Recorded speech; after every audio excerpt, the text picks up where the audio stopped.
예, 그러면 요한 형제가 한번 기도 한번 해주시고 시작해 주시면 감사하겠습니다. 네.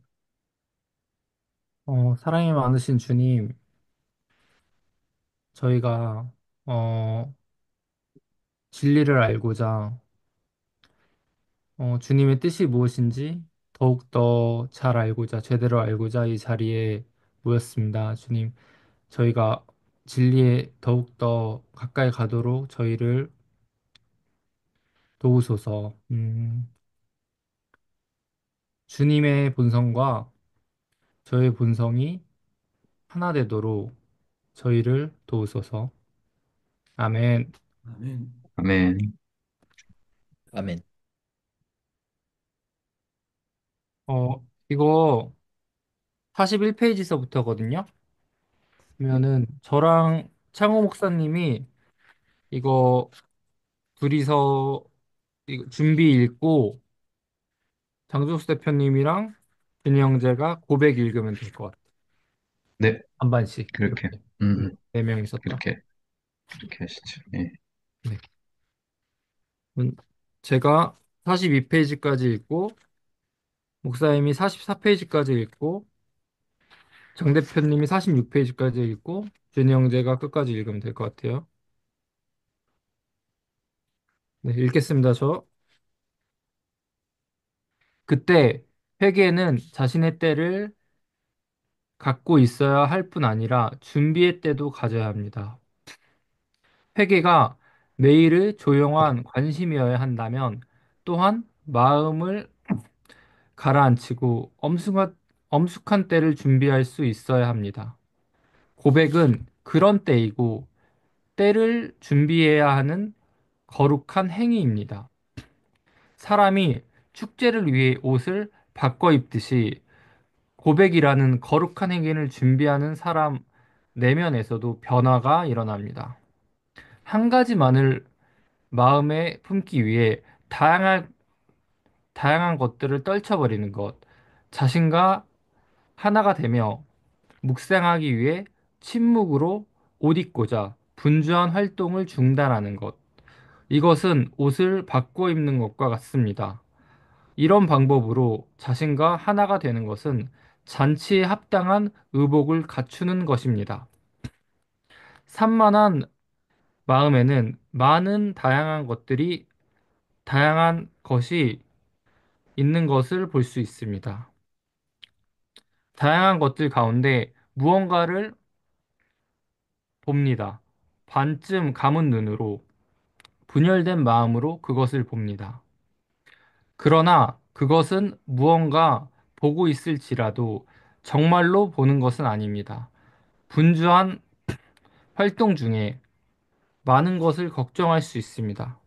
우리가 많은 것을 시작할 수 있고 또한 할 수 있으나 그 모든 것은 겨우 반쯤 한 것에 지나지 않습니다.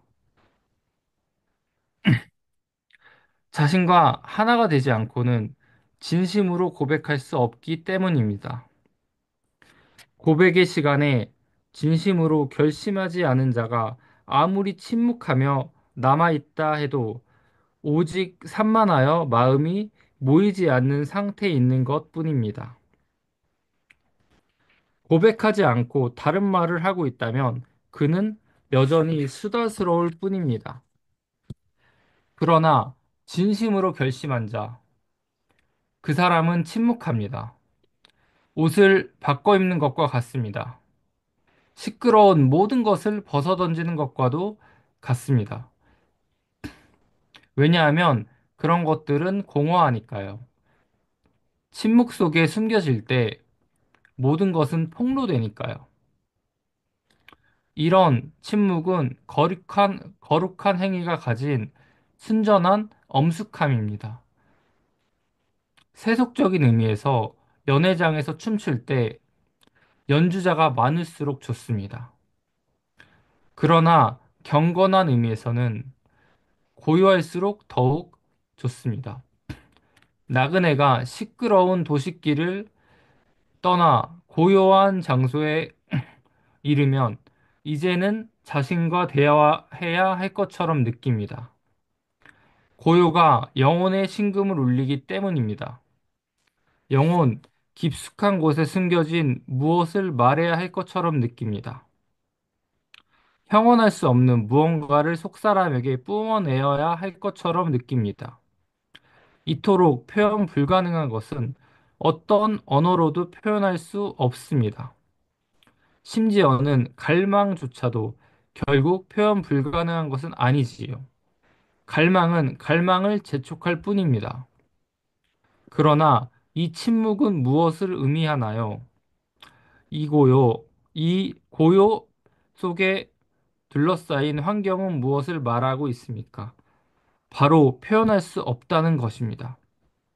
나무가 놀라움으로 나그네를 내려다보고 있다고 말한다면 나무의 놀라움은 아무것도 설명하지 않습니다.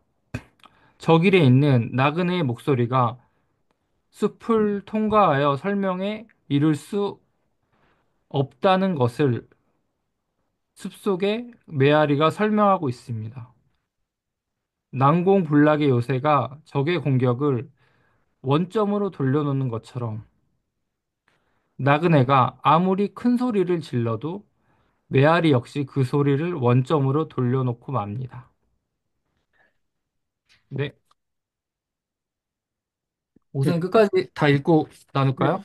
예, 제가 끝까지 읽겠습니다. 네. 무근혁이 여기 앉으십시오. 예.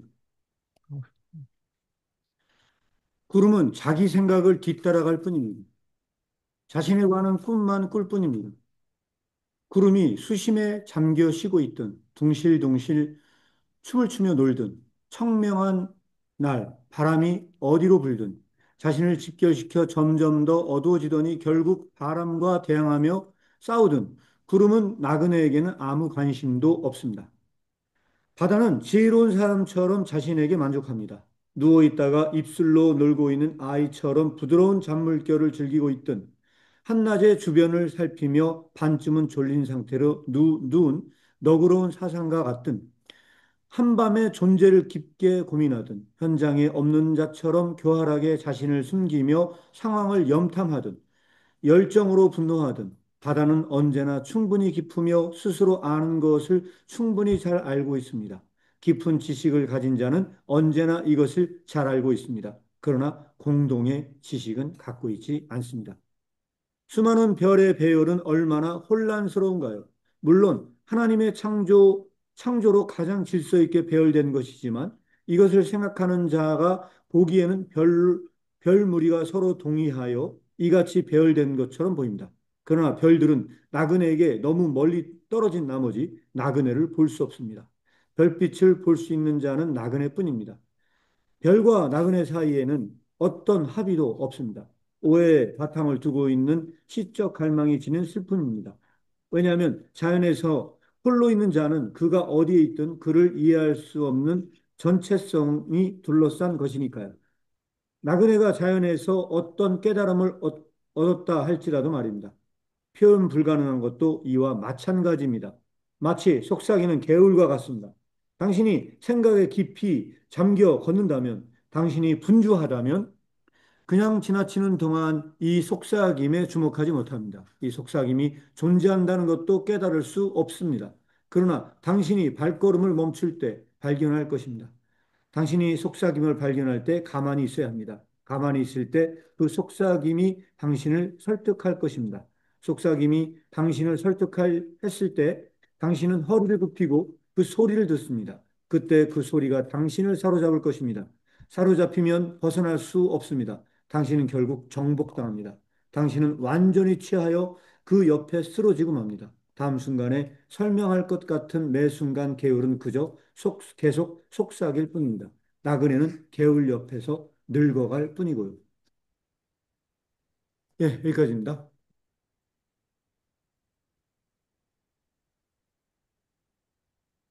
그 43페이지에서 공동의 지식이라고 하는 게 예, 어떤 거죠? 공동의 지식. 이 부분은요, 네. 사실 진짜 암시같이 써져 있는 책이거든요. 음, 그래서 암시같이 써 있는 책이다 보니까 정말 해석의 여지가 많은 내용이라고 생각을 해요.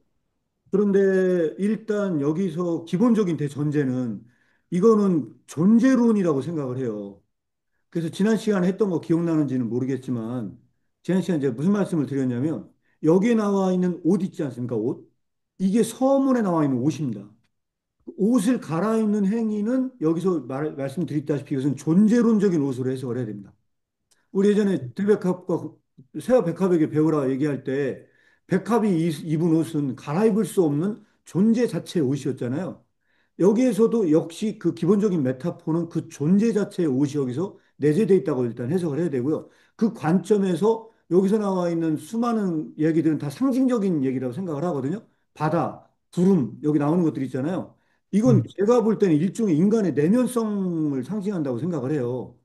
그래서 내면성을 상징한다는 의미에서 이거는 그걸 해석을 해야 된다. 그러면 여기에서 이 고백이 왜 이렇게 강조가 되느냐? 그래서 그 죽음에 이르는 병 꼭 한번 보시라고 말씀을 드린 이유가 죽음에 이르는 병에서 뭐냐면 셀프가 돼야 되거든요. 그 셀프가 돼야 되는데 누가 진짜 자기 자신의 셀프가 된 사람이냐? 이게 죽음에 이르는 병에서는 명확하진 않지만 마음의 청구에서는 여기서 명확합니다. 어떤 사람이냐? 자기 자신과 이 고백의 때, 이 고백의 때야말로 진짜 이 사람이 그 셀프를 회복하는 일종의 그런 논조거든요, 여기에서. 그래서 자기 자신과 하나가 되지 않고서는 진심으로 고백할 수가 없어요. 이 고백의 때야말로 이 고백의 시간에 진심으로 그 사람은 자기 자신이 돼요. 존재론적인 옷을 갈아입는 시간이에요. 그런 일종의 상징적인 이 부분이 있다고 생각하시면 되고, 그런데 여기서 얘기하는 공동의 지식은 어떤 문제가 있느냐? 그래서 제가 이거를 말씀을 드리자면요. 오늘날 이 바다를 상징하는 거는 지식을 상징한다고 저는 생각을 하거든요. 바다는 여기서 상징하는 게 지식이에요. 바다는 지혜로운 사람처럼 자기 자신에게 만족해요. 그래서 이 바다를요, 정확하게 대치시키면 딱 맞는 말이 요즘으로 얘기하면요, 챗 GPT입니다. 인공지능입니다. 인공지능과 같은 이거는 완전한 그 지식의 완전성이라고 보시면 될 것 같아요. 이 바다는 그런 거고, 이 바다는 지혜로운 사람처럼 자기 자신이 만족을 하거든요. 모든 걸 다 알아, 다 알거든요.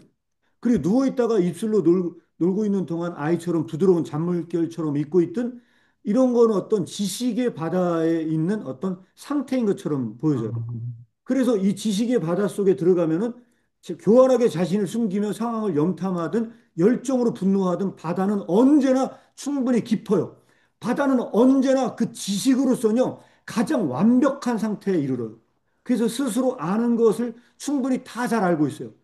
마치 채찌피티한테 물어보면 모든 걸 다 알듯이 바다는 그런 지식의 바다야. 깊은 지식을 가진 자는 언제나 이것을 잘 알고 있어요. 그런데 이 바다에 한계가 하나 있습니다. 공동의 지식이 공동의 없어. 지식이 없어요. 그래서 제가 이 말씀을 드리면서 뭐라고 했냐면 챗GPT의 한계가 너 자신을 알라라고 할 때 모든 것을 다 알려줘도 내가 누구인지 이걸 안 알려줘요. 그래서 이 공동의 지식이 없다는 것이 치명적인 문제예요. 이 바다는 나에 대한 정보를 알려주지 않아요.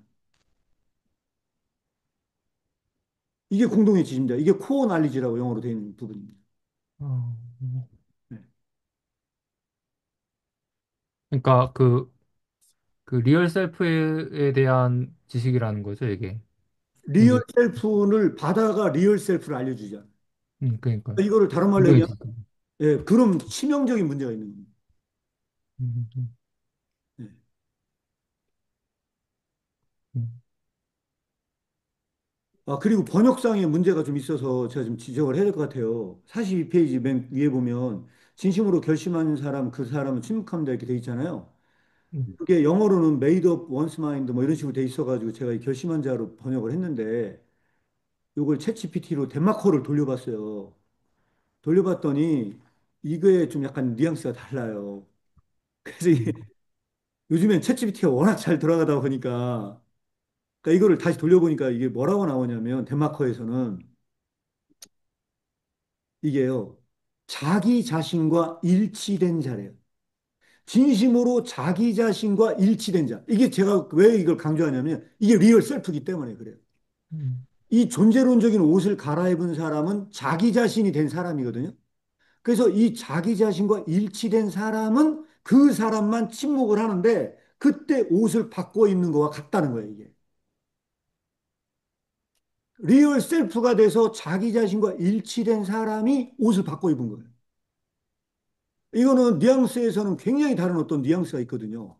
그래서 이게 영어 번역보다는 이 덴마크 번역이 훨씬 더 오히려 전달이 잘 되는 것 같은 생각이 들어가지고, 이 말씀을 좀 드렸고요.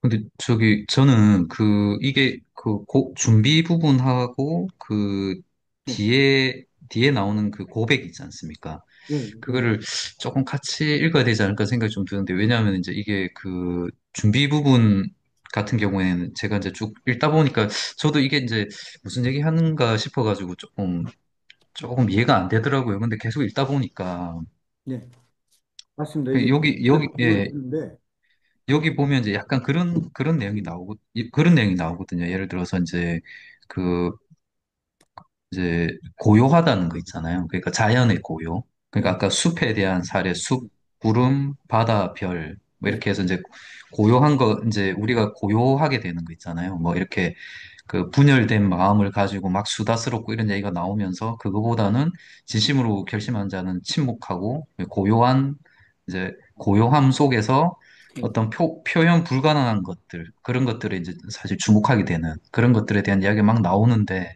네, 그걸 하면서 이제 그러면 이때 고요가 네, 그 자연이 주는 그 고요, 그 네, 고요를 막 예를 들면서 이제 결국 하는 얘기는 이제 그 믿는 자가 처해져 있는 고요가 자연이 주는 그 고요 속에 있는 거하고는 좀 다르다라는 뉘앙스로 읽혀지더라고요. 제가 읽었을 때는. 그러니까 그리고 요게 이거, 이제 예, 그 자연의 고요가 이제 뒤에 보면은 오해의 바탕을 둔 시적 갈망이 지닌 슬픔이다. 뭐 이런 얘기 나오잖아요. 네, 그러니까 네, 맞습니다. 네, 뭐 우리가 숲에 있을 때나 구름에 있을 때나 바다에 있을 때나 별에 있을 때 그 진짜 왜 그런 환경이 주는 그런 고요함 속에 있을 때 네, 네, 비슷한 그런 어떤 표현 불가능한 이런 것들을 막 느끼면서 침착해지고 하는 걸 느낄 수 있지만 네, 근데 이제 키르케고르 뒤에 가서 하는 얘기 보면은 이거는 이제 자연이 주는 고요고 그게 아니라 진짜 이제 신앙적인 형태에서 고요라고 하는 부분들은 하나님 앞에서 느끼는 약간 그런 고요.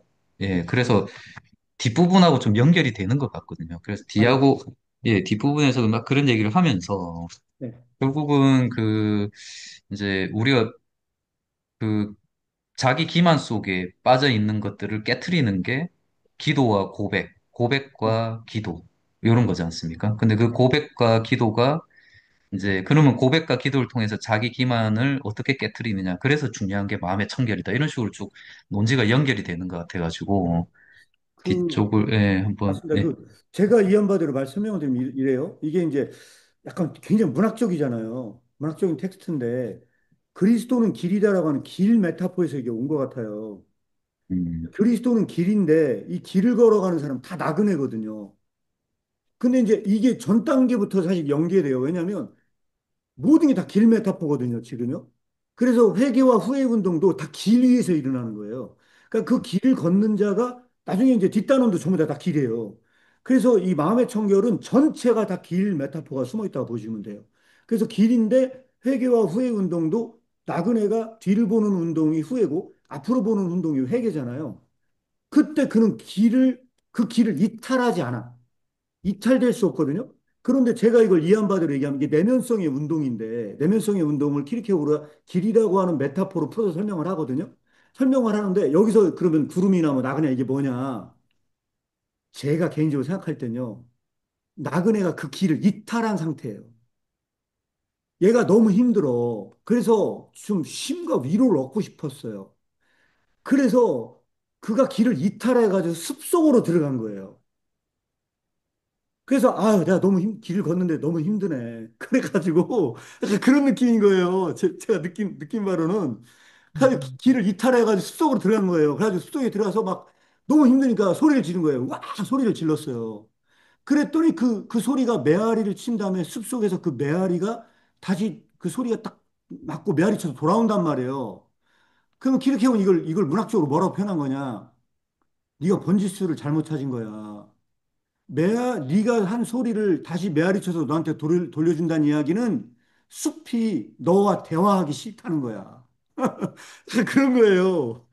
숲이 네가 번지수를 잘못 찾았어. 넌 대화하기 싫어. 그래서 이 난공불락의 요새가 이제 그런 문학적인 표현이 돼 있거든. 그 메아리 역시 그 소리를 원점으로 돌려놔요.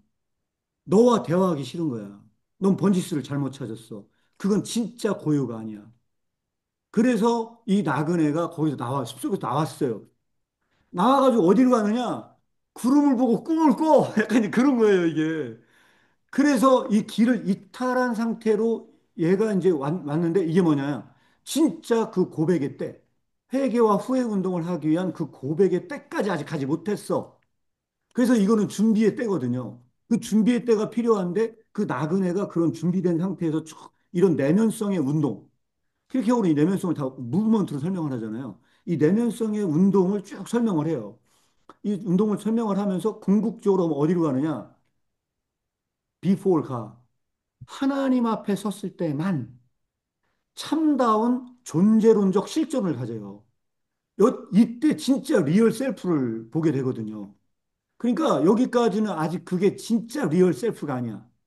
음, 가상적인 거에서 그 셀프를 찾아가는 하나의 그 과정적 차원으로 이게 그려진 듯한 느낌을 제가 받아서 제가 한번 이 말씀을 드렸습니다. 음. 그래서 아까 목사님께서 말씀하신 대로 그 이제 우리가 왜 그 지금 읽고 있잖아요. 그 저기 죽음에 이르는 병. 네, 네, 그 죽음에 이르는 병을 계속 읽으면서 이제 그 생각이 드는 게 그러면 진정한 자기 자신을 네, 진정 이제 결국 그 셀프 그러니까 자신이 네, 하나님이 설정한 자기 자신 있잖아요. 네, 맞습니다. 진짜 진정한 자기 자신. 그러니까 네, 우리가 자아라고 하는 자신이라고 하는 네, 그 셀프가 네, 네. 하나님이 설정한 자기 자신을 찾아야 되는데 일치가 되려면 찾아야 되는데 그러면 사실 어떻게 찾아야 되지? 그런 의문이 많이 들더라고요. 근데 이제 어떻게 찾아야 되지 했는데 요 책을 보니까 여기서 보면 마치 이게 기도를 통해서 우리는 자기 자신을 발견한다라는 표현도 나오고, 그 맞습니다. 다음에 또 보면 여기 제가 볼 땐 고백하고 기도가 사실 뉘앙스가 되게 비슷하게 느껴지더라고요. 여기 쓰여 있는 게 고백과 기도가. 네, 그리고 이제 결국은 마음의 청결이 필요하다. 이제 키르케고 뒤에 가면 이게 자기 기만을 깨트리려면 마음의 청결이 필요하다. 이러면서 이제 뒷부분에 마음의 청결을 쭉 이제 풀어갈 것 같은데 네. 그렇다면 하나님이 설정한 자기 자신을 찾는 방법이 또 여기 어떤 면에서 보면 약간 힌트가 있는 것 같아가지고 저는 되게 거의, 재밌더라고요. 그래서 이게 거의 예, 해답인데요. 제가 볼 때 해답인데, 그런데 여기서 음, 진짜 중요한 게 제가 번역을 또 놓친 게 하나 있어요. 고요라고 번역한 거 있죠? 이게 음, 덴마크어로 틸흐라는 단어인데요. 스틸흐라는 단어인데, 이게 다 사일런스예요. 침묵이에요, 고요가.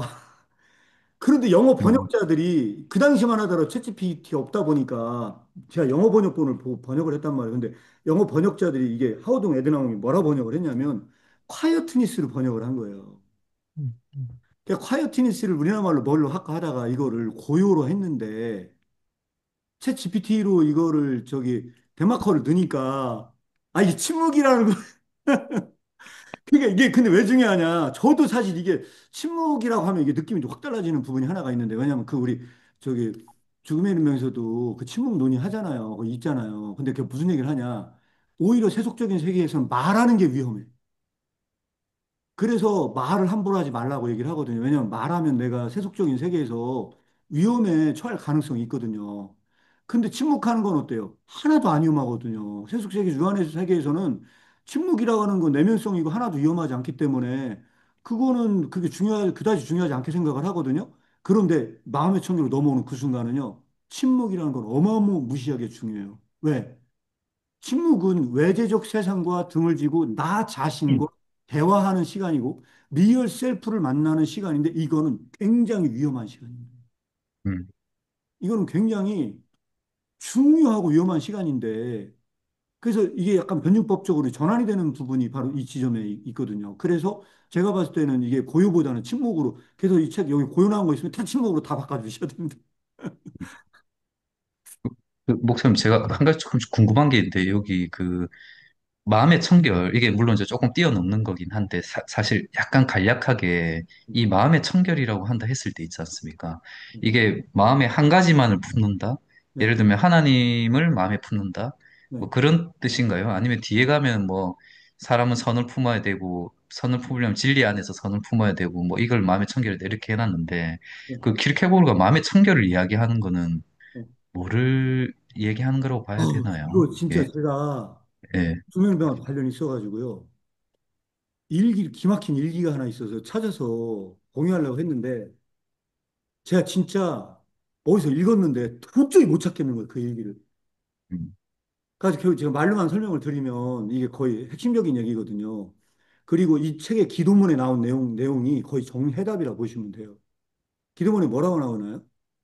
내가 모든 지식을 다 갖는다 하더라도, 이 세상에는 그 모든 지식을 다 안다 하더라도, 하나님 없는 지식이 무슨 소용이 있습니까? 이렇게 설명을 하잖아요. 앞에 기도가 다 그거잖아요. 앞에 음, 이 기도문에. 근데 그 일기에 뭐라고 나오냐면, 킬케고르가 그 누가복음에 나와 있는 마르다와 마리아 이야기 있잖아요. 그 마르다와 마리아 이야기의 그 성경 구절에 보면, 제가 누가복음 그 아마 10장으로 제가 알고 있는데, 제가 그 구절을 한번 읽어드리면 이렇게 나와 있거든요. 거기에 뭐라고 나와 있냐면요. 주께서 이르시되, 마르다야 마르다야, 내가 많은 일로 염려하려 근심하나 몇 가지만 하든지 오직 한 가지만이라도 족하다. 한 가지라도만이라도 독하자 마리아는 이 좋은 편을 택하였으니 빼앗기지 아니하리라를, 이게 일기다, 이거를 주제를 달아놨어요. 근데 뭐라 하냐냐, 이 한 가지가 무엇이냐, 그 하나님 한 분만을 필요로 하는 것이래요. 그 하나님 한 분만을 필요로 하는 거거든요. 그래서 여기에서 그 이야기 나중에 뒤에 결론을 나가다 보면 이 한 가지만을 위해서 기도를 하거든요. 이 한 가지만을 가지고 이야기를 하거든요. 그런데 이게 선이고요. 여기서 나온 건 선이고요. 선이고, 다른 걸로 얘기하면 하나님 한 분을 의미하는 건데, 이 한 가지가 여기서는 그게 애매하게 쓰여져 있어요. 하나님을 가까이 하라. 그리하면 너희를 가까이 하시리라. 죄인들아 손을 깨끗이 하라. 두 마음을 품은 자라 마음을 청결하게 하라. 왜? 이 하나님을 이 하나님 한 분만을 볼 때만 마음이 청결해지기 때문이에요. 그래서 마음이 청결한 자만 하나님을 볼 수가 있는데, 이때만 리얼 셀프를 찾을 수 있기 때문에, 이 하나님 한 분 앞에 섰을 때만 진짜 자기를 얻을 수가 있기 때문에, 이 책은 그래서 이걸 추천을 하는 거거든요.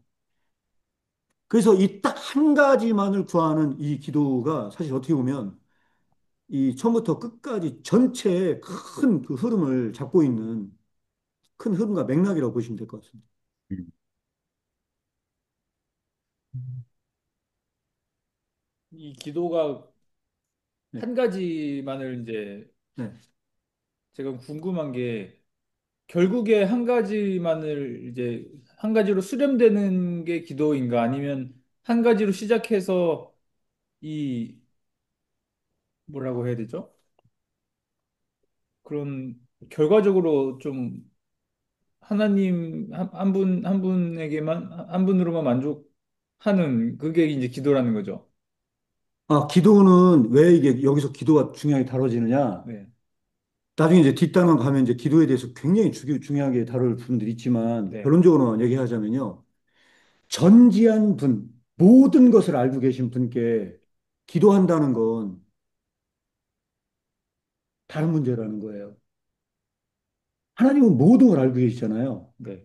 그럼 모든 걸 알고 계신 분께 기도한다는 게 무슨 의미가 있냐는 거예요. 왜?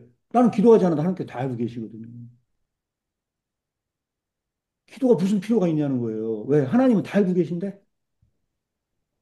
하나님에게는 어떤 새로운 지식이 들어가는 게 아니에요. 이미 하나님은 다 알아, 그걸.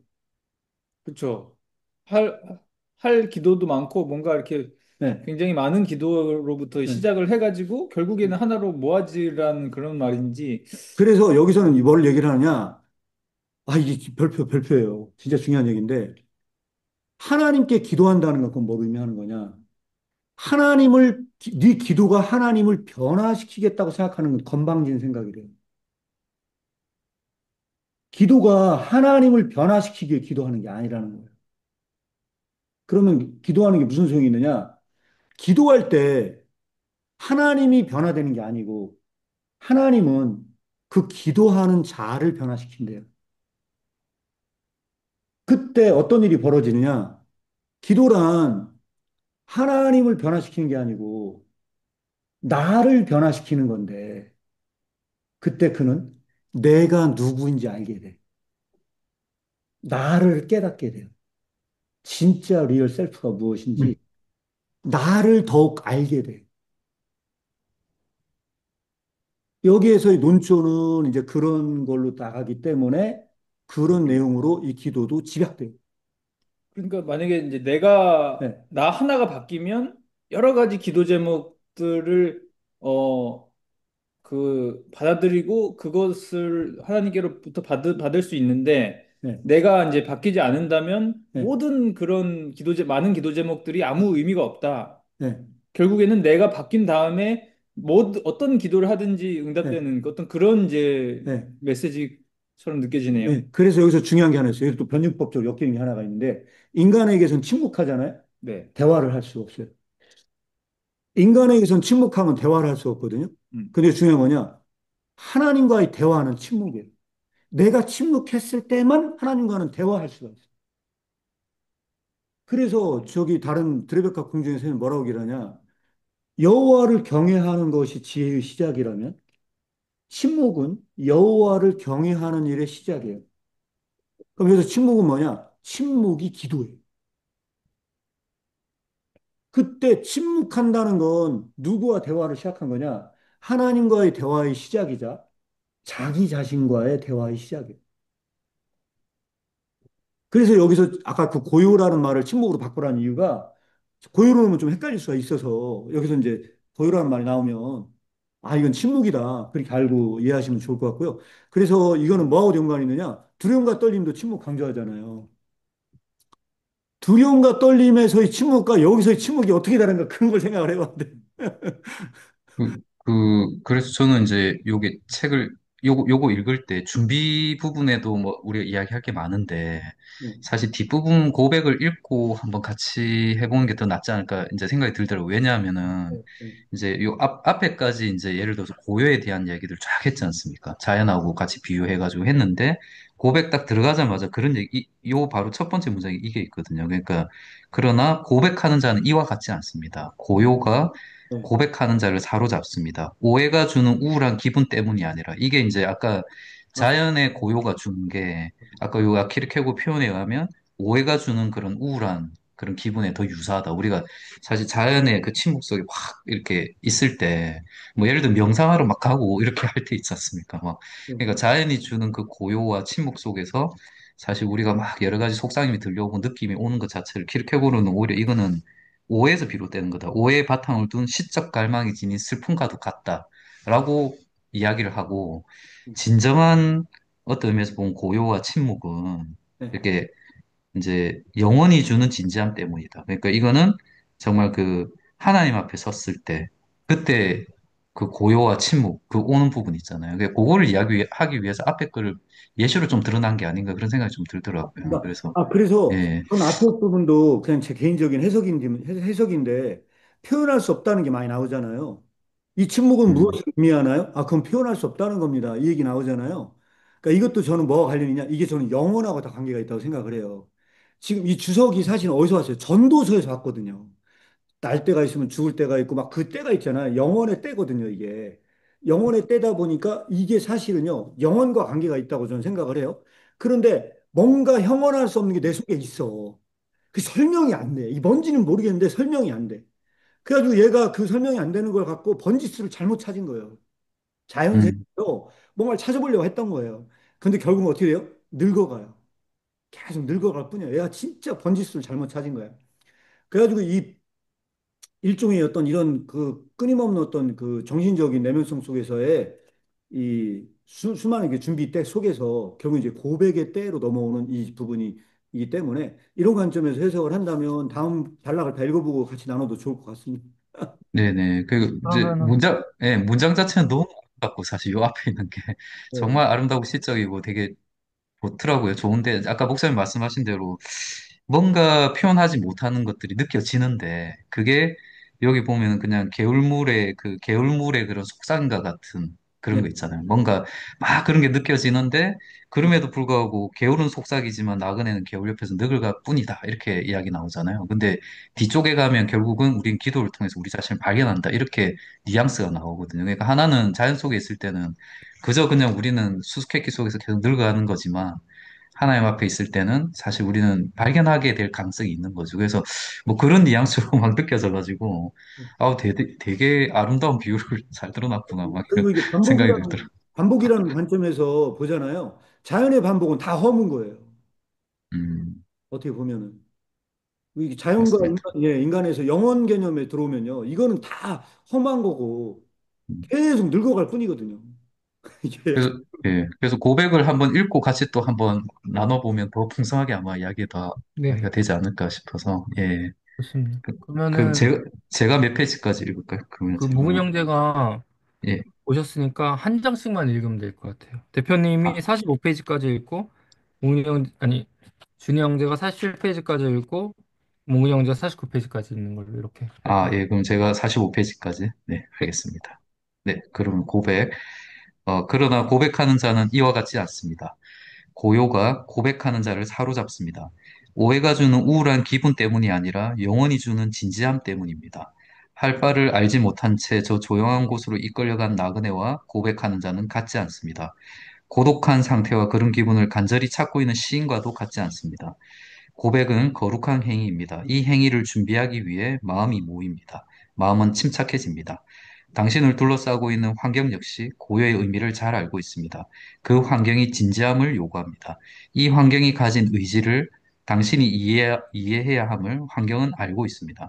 당신이 오해한다면 그것은 또 하나의 새로운 죄를 범하는 것이라는 사실을 환경은 알고 있습니다. 이 고백 가운데 현존하고 계신 분, 바로 모든 것을 알고 계신 전지한 분입니다. 그분은 모든 것을 기억하시며 당신, 고백하는 자가 그분께 실토했던 것도 기억하시고 당신이 차마 고백하지 못하고 당신 안에 비밀로 남겨둔 것도 모두 알고 계십니다. 다시 말하지만 당신, 고백하는 자, 최후 순간에 이 시간을 기억하고 계실 분도 전제한 분입니다. 그분은 당신이 실토했던 것도 기억하시고 오직 비밀로 간직했던 것까지 알고 계십니다. 저 멀리에서도 모든 생각을 알고 계신 전제한 분은 당신, 고백하는 자의 생각이 양심을 몰래 빠져나갈 때도 그 생각의 모든 길을 명확히 아십니다. 은밀한 중에도 사람에게 나타나시는 전제한 분은 침묵하고 있는 사람과도 이야기 나눌 수 있는 분입니다. 그리하여 어떤 사람도 말로든 침묵으로든 감히 그분을 속일 수 없습니다. 심지어 한 사람이 다른 사람에게 침묵으로, 때로는 말로, 많은 것을 숨기는 상황에도 감히 그분을 속일 수 없습니다. 고백하고 있는 사람은 사물을 맡긴 주인에게 결산하는 종과 같지 않습니다. 왜냐하면 주인은 모든 것을 관리할 수 없고 동시에 어디에나 존재할 수 없기 때문입니다. 그러나 전제하신 분은 매 순간 현존하고 계십니다. 매 순간 모든 것을 장부에 쓰고 결산하는 것은 이루어져야 합니다. 종이 한 일을 계산하는 것은 주인을 위한 것이 아니라 자신을 위한 것입니다. 계산하던 순간을 어떻게 활용했는지도 종은 주인에게 설명해야 합니다. 네. 바로 그럼 이어서 읽을까요? 네. 네. 네.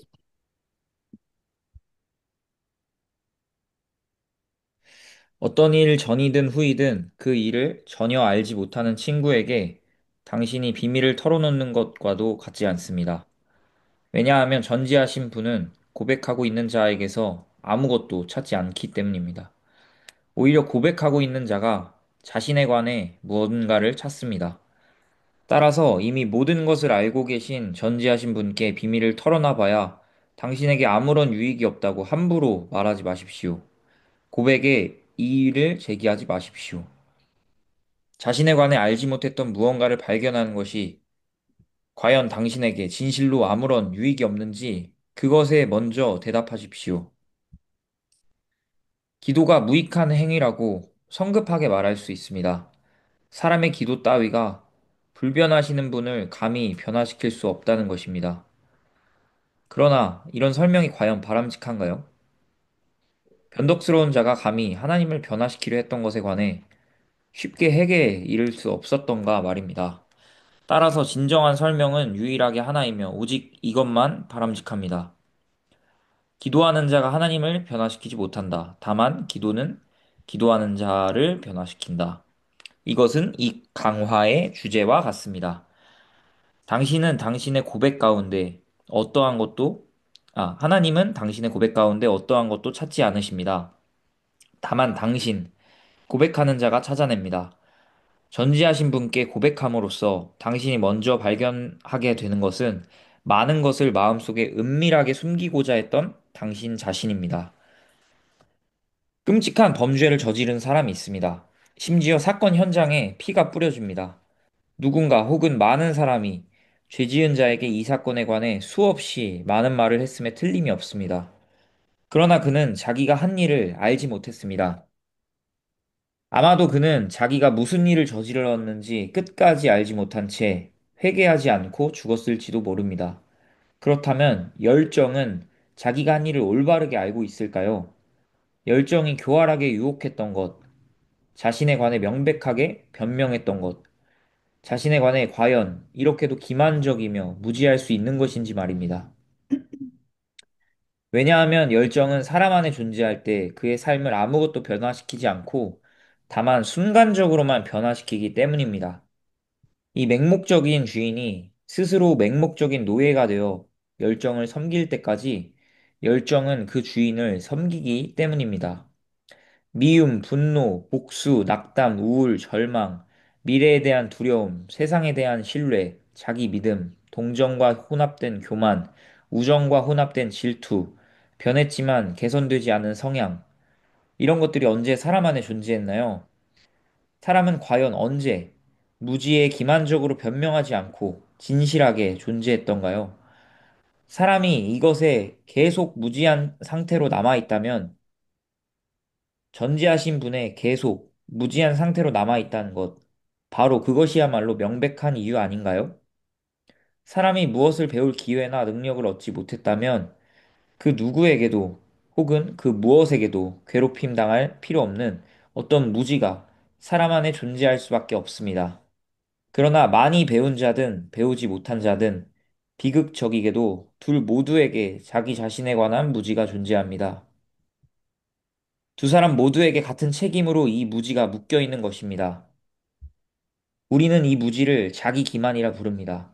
다른 무지도 있습니다. 이것은 사람이 날마다 조금씩 더 배워가면서 지식으로 바뀔 수 있습니다.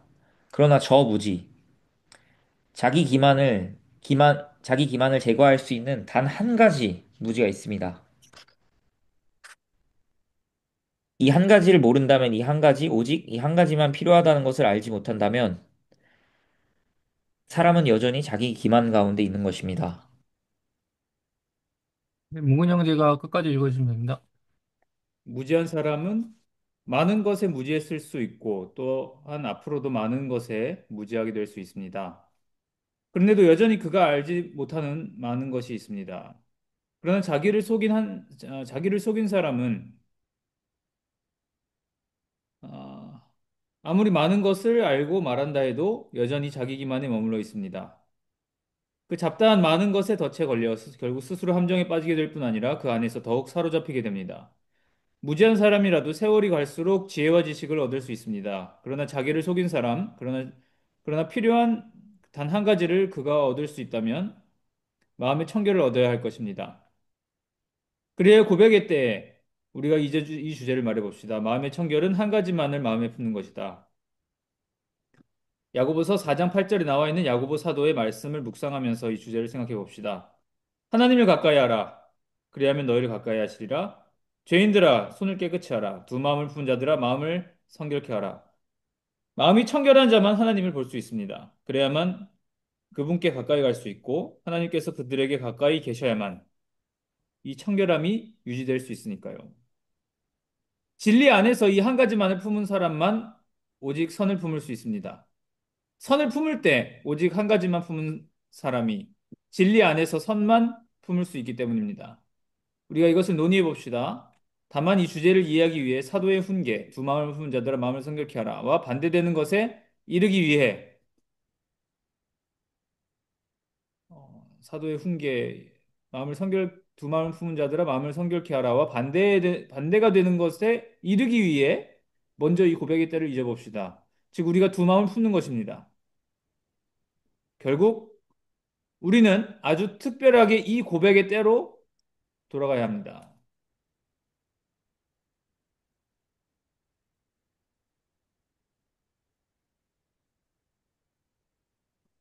목사님, 그 네, 47페이지에 나오는 네, 열정이 네. 어떤 분이죠? 이것도 음. 좀 내용이 난해한데요. 굉장히 네. 난해한데 굉장히 부정적인 겁니다. 이 열정은요, 세속적인 영혼을 알지 못하고 유한한 세계에서 이거를 설명하기 전에 그 앞에 걸 먼저 아시면 되게 좋은데 어떤 거냐면요. 그 28번 각주 안 보면 이거 해석 안 됩니다. 28번 각주 보면은 누가복음 23장 34절이거든요. 정확하게 여기에서 이 범죄라고 하는 게 뭐냐, 이거를 해석을 먼저 해야 되는데, 제가 봤을 땐 예수 그리스도의 십자가 사건입니다.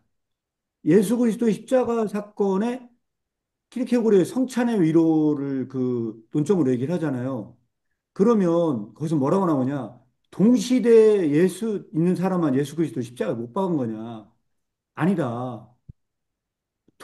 모든 인류는 공범이다. 예수 그리스도 십자가 사건의 공범이라는 거거든요. 그래서 여기에서 그런 관점에서 사건 현장에서 피가 뿌려진다라고 하는 거는 온 인류가 그 예수 그리스도의 십자가 사건의 공범이다. 다 그렇게 현장에 뿌려졌는데 죄의식이 안 들어와. 죄의식이 안 들어오거든요. 그러한 그가 무슨 일을 하는지 몰라. 인류가 다 그런 무지 상태에 빠져 있다는 거예요. 이 관점에서 누가복음 23장 34절을 이해를 하셔야 되고, 그리고 아마 자기가 무슨 일을 저질렀는지도 끝까지 몰라. 회개를 못 해. 왜 지금 우리가 회개의 때를 말하려고 하는 거거든요. 근데 그렇게 하고 죽어. 그렇다면 이 전제하에 열정이에요. 그 열정을 가진 자가 한 일을 올바르게 알고 있냐.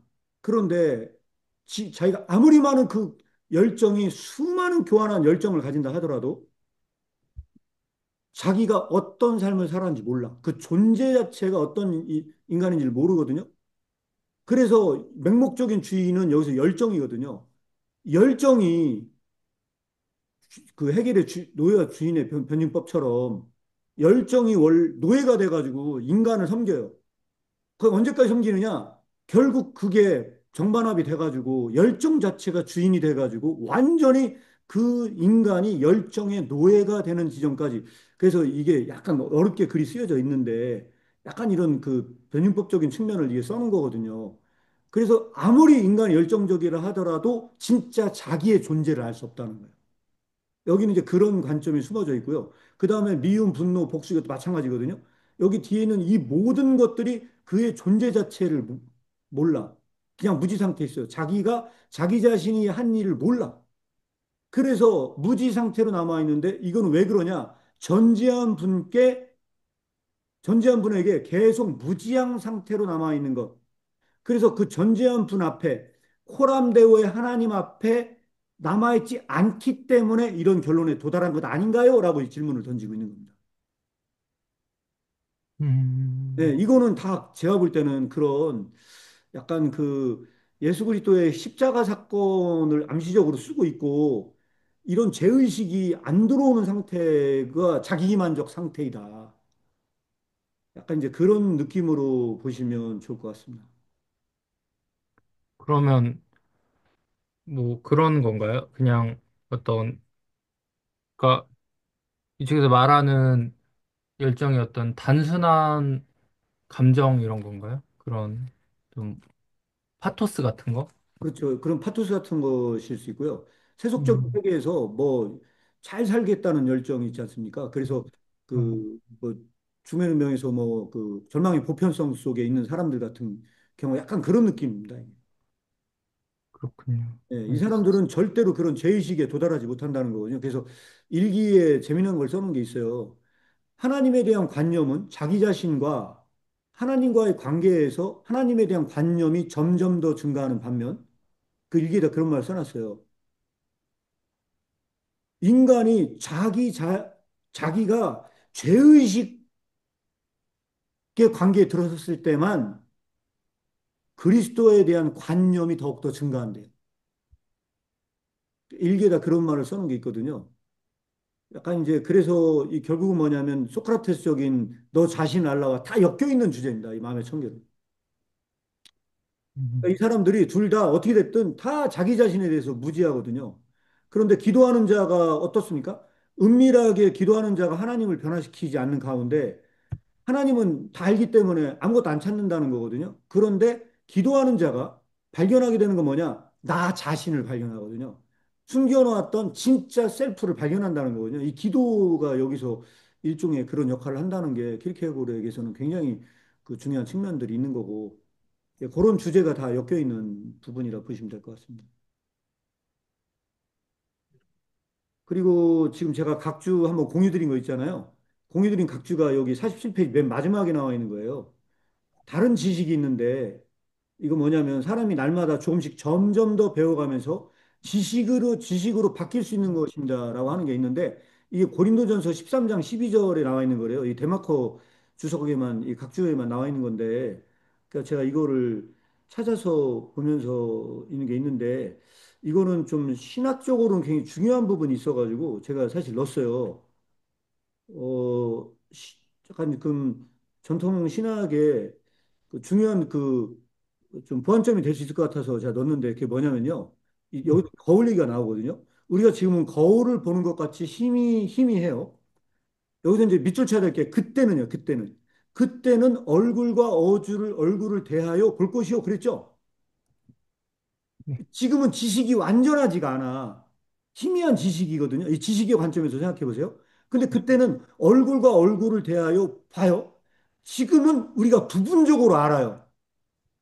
진짜 셀프를 잘 몰라. 부분적으로만 알아요. 근데 그때는 주께서 나를 아신 것 같이 내가 완전하게 나를 알게 돼요. 자, 지금 여기서 주석을 달려고 하는 게 뭐냐면, 그때가 언제냐는 거예요. 그때. 일반적인 정통 신학에서는 이 그때를 어떻게 해석을 하느냐. 종말론적인 때. 저 미래의 어느 날, 종말론적인 그때 우리가 완전하게 알게 될 거야예요. 그런데 제가 여기서는 이 해석, 키리케오르적으로 해석하면 이거 잘못된 해석이라기보다는 그렇게 해석할 수도 있지만 이 텍스트에서는 그렇지 않다는 거예요. 지금 이 마음의 청결 텍스트에서는 이걸 어떻게 해석을 해야 되느냐? 이 그때는 언제냐? 회개의 때예요. 고백의 때. 네가 이렇게 고백할 때 그때 너는 전 존재를 알게 될 거야. 너의 전 존재, 리얼 셀프가 그 고백의 때에 그 전지한 분 앞에 일종의 계시의 지식이에요. 너의 존재에 대한 지식이 완전하게 돼서 드러나게 되는 때, 그런 방식으로 해석이 돼야 된다고 보여지기 때문에 제가 이 부분을 한번 말씀을 드립니다. 그러면 예, 여기 47페이지 아래 자기 자신에 관한 무지랑 예, 다른 무지랑 예, 일단 다른 건데 그 밑에 저 무지 자기 기만을 제거할 수 있는 단 한 가지 무지가 있습니다. 이렇게 나오잖아요. 예, 예. 요 다른 무지랑 저 무지는 또 다른 건가요? 아니면 요 두 개가 같은 건가요? 이 자기 기만을 제거할 수 있는 요 무지라고 했는데요. 이 무지가 잘못된 것 같아요. 제가 보니까 이거 고쳐주세요. 음, 자기 기반을 제거할 수 있는 단 한 가지의 길이 있습니다 하면 말이 맞을 것 같아요. 제가 볼 때 이게 좀 음. 애매하거든요. 그래서 이거 길로 바꿔주시면 어떨까? 제가 이거 다시 한번 이거 꼼꼼히 원문을 좀 봐야 될 것 같고요. 단 한 가지의 길이 있습니다. 이게 뭐냐? 여기서 추천하는 건요. 하나님 앞에 서는 겁니다. 그래서 여기서 그 뒤로 넘어가면은 제가 말씀드린 오직 단 한 가지가 필요하다고 한 거 있잖아요. 누가복음 10장 42절 그 인용이거든요. 29번 각주가요. 그래서 제가 이거 키르케오 일기 인용해서 제가 찾으면 꼭 넣어주겠습니다. 이게 이때 이 한 가지가 하나님이라는 거예요. 그 일기에서 그 얘기를 하거든요. 그래서 저는 이 기도문과 연관이 있다고 하는 게 우리가 이거 지금 마음의 청결 기도문 앞에 보면 기도문에 그런 얘기가 나오거든요. 하늘에 계신 아버지, 그 하나님 없는 인간이란 다 무엇입니까? 인간의 모든 지식이 다 무엇입니까? 인간의 지식이 아무리 폭넓고 아무리 많은 것을 안다 하더라도 하나님 없는 그 지식은 일관성 없는 토막 지식에 불과합니다. 이게 계속 지속적으로 어떤 이런 지금 얘기를 갖고 비슷한 논조를 갖고 여기까지 온 거거든요. 그렇다 보니까 결론적으로 뭐냐면 이 지식은 어떤 지식이냐라고 봤을 때 외재적인 지식이라기보다는 내가 나를 아는 지식으로 넘어가는 그 설명을 하려고 여기까지 온 거거든요. 그러니까 그런 관점으로 저는 이해해야 된다고 생각을 합니다. 어, 그 일단 그 말씀해주신 부분은 그 한 가지가 이제 하나님이고 그 길로 여기 얘기해주신 부분은 좀 이해가 되긴 하는데 요게 그냥 저는 그냥 그렇게 생각했거든요. 고지고대로 그냥 읽었을 때 이게 키르케고르가 아무래도 좀 알쏭달쏭하게 쓰는 게 있으니까 여기 제가 물어봤던 이유가 다른 무지랑 저 무지랑 네. 사실상 같은 거가 아닌가 약간 이런 식으로 조금 그러니까 100% 확실하진 않은데 좀 그렇게 읽혀졌거든요. 그러니까 계속 날마다 아까 목사님 말씀하셨듯이 날마다 이제 회개함으로써 내가 점점 더 내 자신을 알아가고 더불어서 동시에 하나님을 알아가고 근데 그게 여기서 자기 기만을 제거할 수 있는 단 한 가지 무지가 있다. 네. 여기서 아까 목사님이 길로 말하면 더 이해하기 쉽다고 말씀해 주셨는데 네. 저는 이것도 그렇게 표현을 한 것 같아요. 그러니까 내가 하나님만을 알 때 혹은 내가 내 자신 그 참된 그 자기 자신에 대한 지식을 알 때 그러니까 다른 것에 대해서는 무지해지는 네. 그런 것을 표현한 게 아닌가? 저는 요거 말씀을 보면서 그 빌립보서 3장 7절 8절이 생각났거든요. 네. 그 그리스도 예수를 아는 지식이 가장 고상하고 내가 다른 것들은 다 배설물로 여긴다고 하는 그 말씀이 이제 생각이 났는데 그게 좀 이거를 좀 이렇게 또 문학적으로 또 표현한 게 아닌가? 그런 생각도 같이 들었네요. 근데 되게 조금 글 자체를 조금 알쏭달쏭하게 써가지고 요 다른 무지랑 저 무지를 확실히 다르게 쓴 건지 아니면 그냥 표현을 그냥 그렇게 한 건지는 계속 봐도 좀 모호한 것 같습니다. 네. 아마 그 무지, 그 같은 무지 같은 느낌입니다. 저도. 네. 그냥 다 자기를 모르는 그 무지를 벗어날 수 있는, 자기 기만에서 벗어날 수 있는 길을 제시하려고 하는 건 확실한 것 같습니다. 근데 제가 볼 땐 다른 무지가 있는 것 같아요. 음. 그러니까 뭐 하나님 앞에서의 어떤 무지가 있는 것 같고, 예. 그다음에 세상 아니 그 하나님 앞이 아닌 하나님 뒤라고 해야 되나? 뭐 아무튼 세상적인 이런 것에서의 무지 어 있는 것 같은데 제가 그 강조하는 거는 언제나 이제 키르케고르가 강조했던 이제 하나님 앞을 강조하다 보니까 하나님 앞에서의 무지에 대해서 어떤 그 말하고자 하는 것 같은 생각이 아, 들긴 합니다. 이거는요, 저도 한번 나중에 찾아봐야 되는데, 지금 그 저 무지, 자기 기만을 제거할 수 있는 단 한 가지 무지가 있습니다. 이 무지가 진짜 무지일 수 있거든요. 그러니까 이게 만약에 그게 진짜 무지면 저도 확인을 해봐야 되는데, 이거는 저기와 관련이 있어요.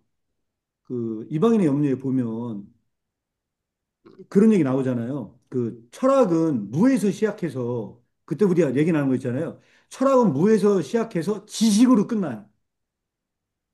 근데 그렇게 하면 거꾸로 얘기를 하거든요. 기독교는 그래서 철학은 항상 쉬워. 근데 끝내는 게 어려워. 무한루프로 가서 그렇게 얘기했다고 했잖아요. 그런데 기독교는 거꾸로 가요. 지식에서 놀라는 일에서 시작해서 지식으로 갔다가 다시 무로 끝나요. 모르는 걸로 끝나거든요. 그래서 기독교는 목표로 하는 게 모르는 걸 끝나는 걸 목표로 한다. 그 일종의 무와 관련된 부분이었고, 그래서 그, 그런 얘기를 했잖아요. 새는 무지하지만 크리스천은 무지해진다. 이방인의 염려에서 결국 가난의 염려에서 새는 가난에서 무지하지만 크리스천은 무지해진다고 얘기를 하잖아요. 아마 그런 관점에서 이게 한 건지 그건 한번 조금 더 한번 생각해 볼 필요성이 있을 것 같아서 말씀드립니다.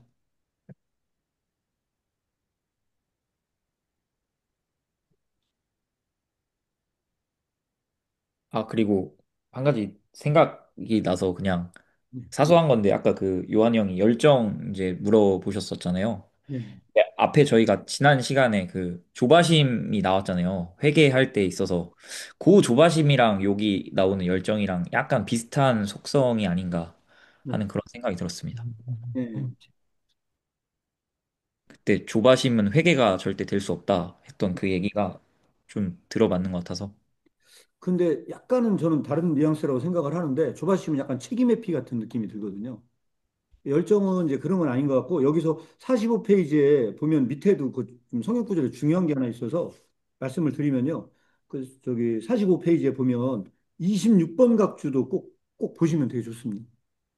26번 각주도 이게 이제 성경에 나오는 각주인데 이게 이제 그 사물을 맡긴 주인이 결산할 종과 같습니다라고 한 거 있지 않습니까? 청지기 비유거든요.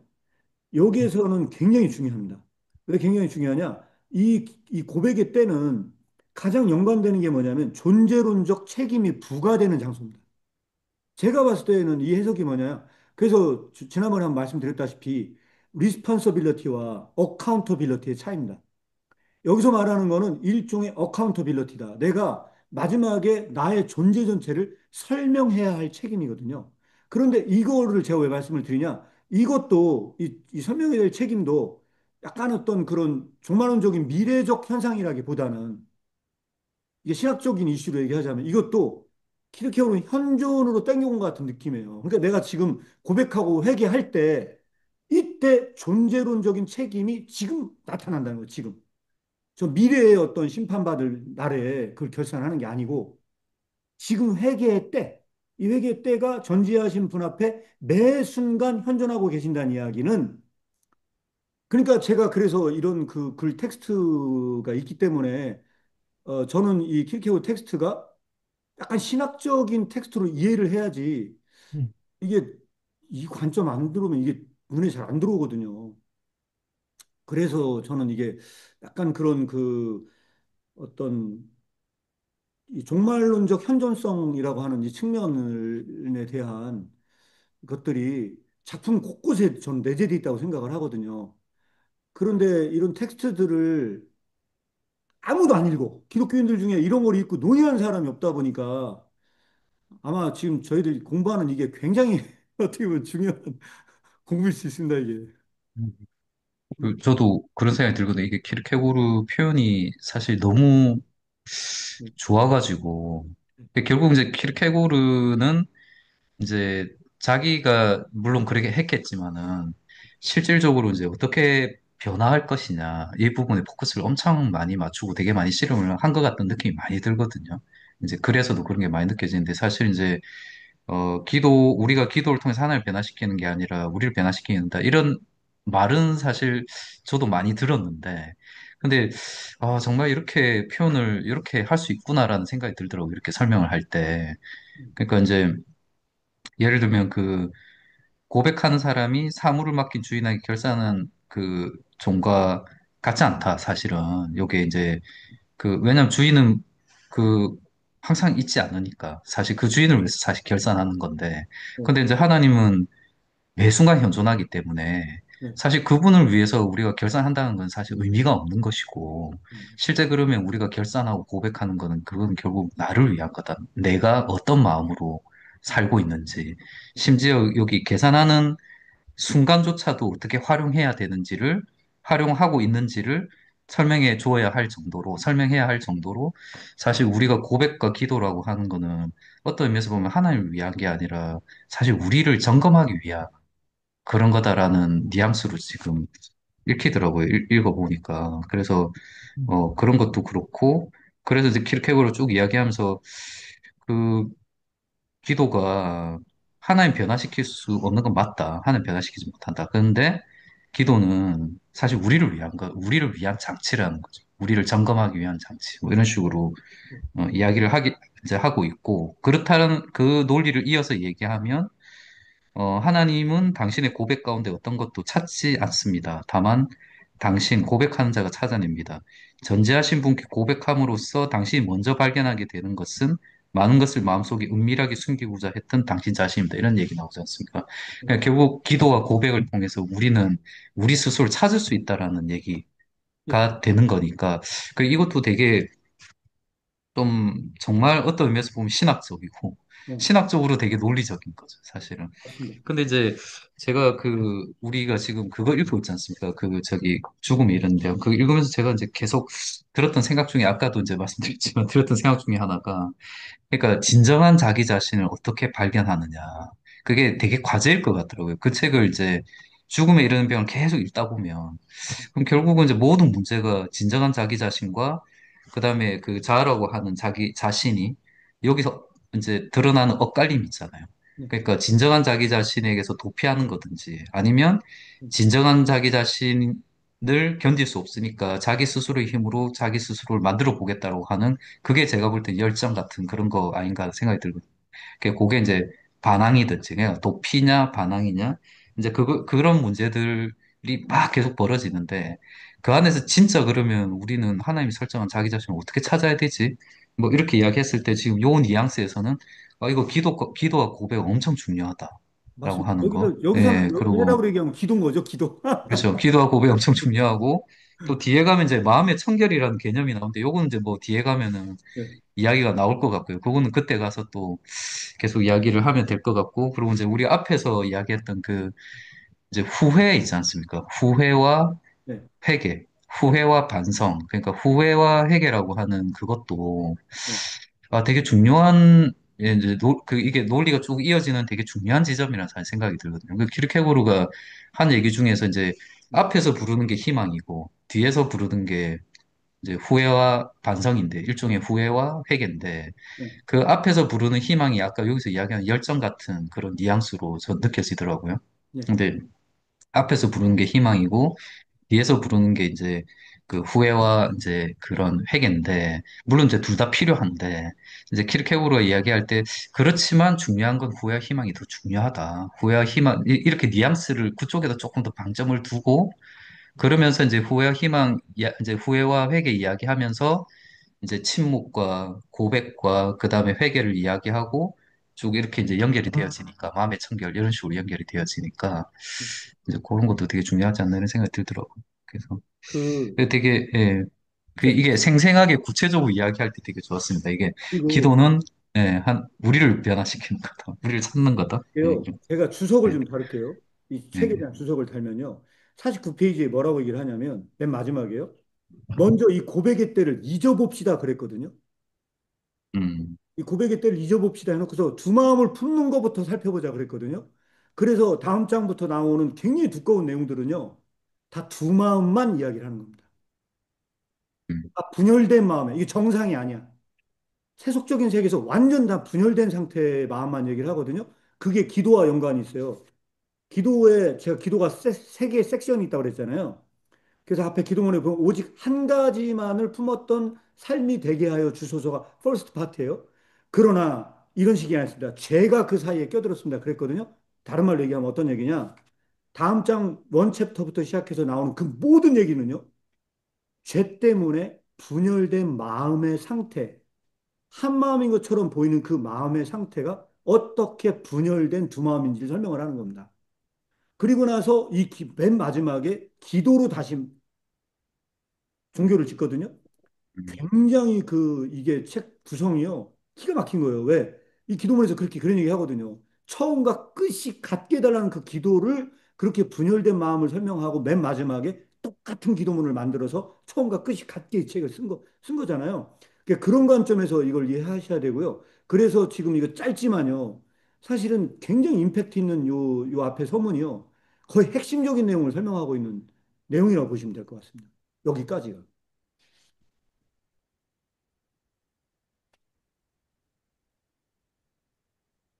저 장종수 대표님한테 궁금한 게 있는데 음. 방금 이제 말씀해주신 바 저번에도 조금 어 그 여쭤봤었던 것 같은데 그 뒤에서 부르는 그 선생이랑 앞에서 부르는 그거를 이제 장종수 대표님께서는 앞에서 부르는 게 희망 그거를 지금 여기서 열정이랑 약간 대응되는 개념으로 지금 해석을 하신 거죠. 예, 저는 약간, 예, 예, 맞아요.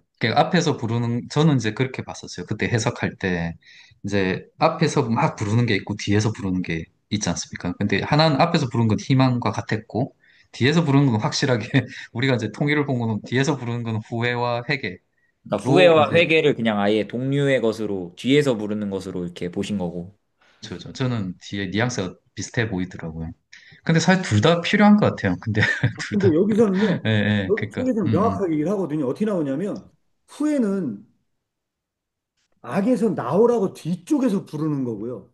음, 회는 선으로 오라고 앞쪽에서 끌어당기는 약간 그런 뉘앙스거든요. 그러니까 그 헬라어에서도 메타노이아는 아니면 방향을 바꿔서 전진하는 거거든요. 그래서 키르케고르는 리펜턴스라고 하면 이게 방향이요. 전진하는 거고요. 이게 이제 후회는 약간 너무 늦어요. 뒤쪽에서 이제 부르거든요. 그래서 항상 늦게 부르지만 진실한 친구라고 설명을 하거든요. 네, 그런 관점에서 제 생각에는 이게 앞뒤를 얘기를 하는 게 회개와 후회를 약간 그런 그 뉘앙스로 설명하는 걸로 저는 이해를 했습니다. 맞아요. 그 저희가 같이 책을 읽으면서도 이게 약간 서로 같이 나뉘더라고요.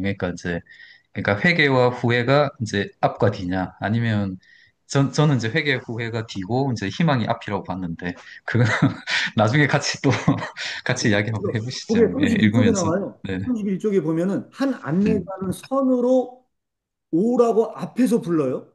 다른 안내자는 악에서 나오라고 뒤에서 불러요. 한 안내자가 회개고 다른 안내자가 후회거든요, 여기서. 음,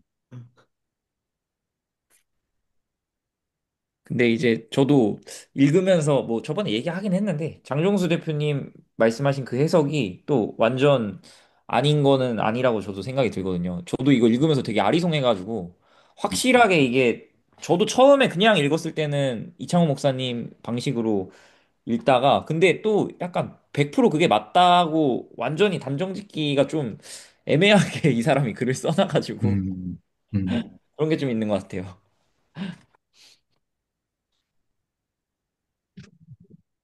너무 하여튼 되게 좋습니다. 내용 자체가 되게 좋고.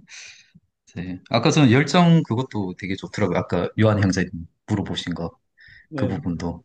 이게 사실 우리가 막 살아갈 때 보면은, 그러니까 그런, 뭐라 해야 되죠? 그런 열정들, 이런 것들에 의해서 막 뭐가 다 잘 될 것이라고 기대를 품고, 막 그렇게 살아가지 않습니까, 사실은.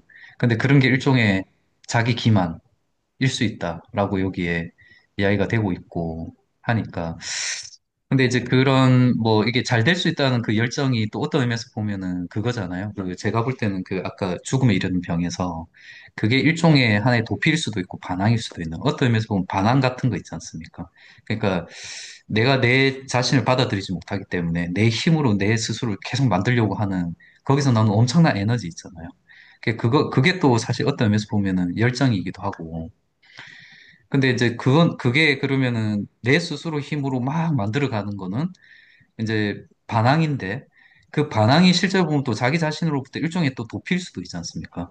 그래서 또 키르케고르 죽음의 이르는 보면 그 자기 자신에서 도피하는 거하고 자기 자신을 자기 힘으로 만들어내는 게 실제로 보면은 같이 연결이 된다 막 이런 내용도 나오더라고요. 그러니까 어떤 의미에서 보면 반항인데 어떤 의미에서 보면 도피고 뭐 이런 거 있잖아요. 네. 그래서 네네. 그래서 아까 여기 열정을 보면 약간 그런 예, 우리가 항상 빠져 있는 그런 부분들 있지 않습니까? 그런 것들도 느껴지더라고요. 그게 이제 저는 아까 이제 선으로 오라고 앞에서 부르는 게 약간 이걸 희망으로 봐야 되지 않나 제가 느꼈던 게 이게 이제 어떤 면에서 보면 되게 선한 것이긴 하지만 그 위험성이 있잖아요. 앞에서 오라고 부르는 게 그런 열정. 그러니까 이제 그런 부분에 대한 위험성도 있기 때문에 사실 키르케고르 오히려 그냥 후회를 가지고 오히려 후회에 좀 더 방점을 둔 인생을 사는 거. 뭐그 후회와 회개에 좀 더 방점을 두고 이렇게 길을 걸어가는 그런 부분이 좀 더 바람직하지 않냐라고 이제 키르케고르가 이야기하는데 좀 동의는 많이 되더라고. 그러니까 이제 일상적인 삶을 살아가는 거하고는 조금 다른 부분이긴 한데 그런 부분도 되게 좀 좋았고 저는 하여튼 그렇게 조금 해석하면서 이제 읽어가고 있습니다. 지금. 네. 아, 참, 그리고 이거 좀 그 논외로 역사적인 좀 배경을 설명을 드리면요. 요게 이제 사실 고백의 때잖아요. 원래 이제 고백의 때인데 사실 이게 굉장히 많은 비판적인 요소를 갖고 있어요. 그 당시 덴마크 사회에서는요. 왜 그러냐면 그때 이제 루터교다 보니까 고해성사를 했대요. 음, 성사를 했는데 그 당시에 키리케고 당시에 모든 사람들이 다 이 크리스천이라고 말을 하는데 고해성사 자체가 너무 형식화되어 있는 거예요. 그래서 너무 형식화되어 있다 보니까 키르케고르는 그 형식화되어 있는 덴마크 사회의 그 고해성사에 대한 굉장한 반항, 약간 이제 그런 게 있었던 것 같아요. 그래서 아마 이 책도 음, 단순한 그런 게 아니고 그게 정말 진실한 그 고백과 회개의 때 그런 어떤 제도화된 그 제도화돼서 형식화로 전락한 그런 그 고해성사가 아닌 정말 기독교적인 어떤 성찬과 그 고백의 의미를 다시 정립하려고 했던 것 같아요. 그런 관점에서 이걸 봐야 돼요, 제가 볼 때는. 그러면 그때 고백은 네. 그때 그 루터계에서는 그럼 고백을 계속 이제 그걸 뭐라 그러죠? 그러니까 그 성찬. 캐톨릭에서 하는 그런 네, 형태? 맞습니다. 제가 예, 그거 그를 저기 그거 어, 각주 나와 있는 거 오늘 번역했거든요. 제가 한번 티스토리로 공유하겠습니다. 그래서 그 당시에 원래는 이제 금요일 날 했대요. 금요일 날 하고 뭐 주일 날 하는 거 의식이 어떻게 하고 뭐 설경 어떻게 하고 막 자세한 내용을 다 이렇게 있더라고요. 그래가지고 그 정보 한번 음, 공유해 드리겠습니다. 네. 저 대표님이 중요한 말씀을 항상 그 키포인트가 되는 말씀을 하시는 것 같아요. 제가 항상 듣는데 그 우리가 그냥 저도 저번에도 그렇고 이해가 안 되면 그냥 넘어갔거든요. 키르케고르의 책이 보통 넘어가도 괜찮게 이제 써져 있어요. 그래가지고 넘어갔는데 계속 지금 강조하시는 걸 보니까 어, 이 후회와 회개가 이 머리에서 떠나질 않는 거예요. 그냥 어느 한 곳에서 계속 이렇게 조금이라도 이렇게 빼짝빼짝 빛나고 있어요. 이게 그게 무슨 음, 의미일까? 가끔씩 생각나도록. 그래서 지금도 이제 이 음, 부분에서 이제 마지막 이 네. 챕터 원에 시작되기 전에 마지막에 이 우리가 아주 특별하게 고백의 때로 돌아가야 합니다. 여기서도 이제 그 관점이 생각이 나는 거죠. 제가 그래서 이제 이 부분을 적극적으로 해석하지 않을 수 없어서 또 우리가 이 부분을 오늘 안에 또 마무리해야 되기 때문에 나름대로 이 결론을 내자면 후회는 저는 모든 사람이 한다고 생각하거든요. 근데 회계는 또 그렇지만은 않아요. 그리고 또 후회는 좀 소극적인 반면에 회계는 좀 적극적이다. 그리고 키르케고르가 항상 강조하는 하나님 앞에 이거는 결코 소극적이거나 이런 뒤를 돌아봄으로써 하나님 앞에 설 수는 없다라고 저는 이런 어떤 기본적인 전제를 말씀드리고요. 어, 키르케고르는 이거를 후회에서 회개로 바꾸고자 하는 것 같아요. 이 모든 사람이 가지고 있는 후회를 이 회개로 바꾸고 하나님 앞으로 인도하고자 제가 어떤 이런 마지막에 어 그래서 어 확실히 느껴지는 게 뭐냐면 즉 우리가 두 마음을 품는 것입니다. 이 대목에서 그러니까 우리가 뭐 그 어떤 이제 마지노선이 있고 선이 있으면 그 선을 넘어가면 이제 하나님께 어떤 죄를 범하는 어떤 굉장히 중요한 어떤 선이 있다면 거기를 넘어가는 거죠. 넘어가서 두 마음을 품는 거예요. 적나라하게 두 마음을 품는 겁니다. 이건 굉장히 적극적인 거라고 제가 보거든요. 음. 어, 강렬한 회개로 어떤 그 키르케고르가 그 인도한다고 저는 생각이 돼요. 뭐 더 자세하게는 뭐 설명이 어렵네요. 그래서 이 본문 구절과 관련 있는 성경 구절 말씀을 드리면요. 고린도 후서 7장 10절입니다. 하나님 뜻대로 하는 근심은 후회할 것이 없는 구원에 이르게 하는 회개를 이루는 것이요. 세상 근심은 사망을 이루는 것입니다. 네, 요거를 이제 주된 텍스트로 삼아서 지금 이 글을 쓰고 있습니다.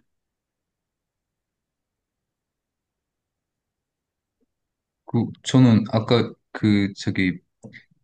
말씀하신 그게 너무 사실 또 저도 생각이 좀 비슷해가지고 아주 저는 그 읽으면서 킬케고르의 모든 저작은 사실 후회의 산물이 아닐까 이런 생각이 들더라고요. 일종의 키르케고르가 이제 자기가 후회를 가지고 계속 삶을 살아야 된다라고 했을 때 우리가 이제 후회라고 하는 게 뭐 그런 거 있잖아요. 자기 생활을 계속 돌아보는 거지 않습니까?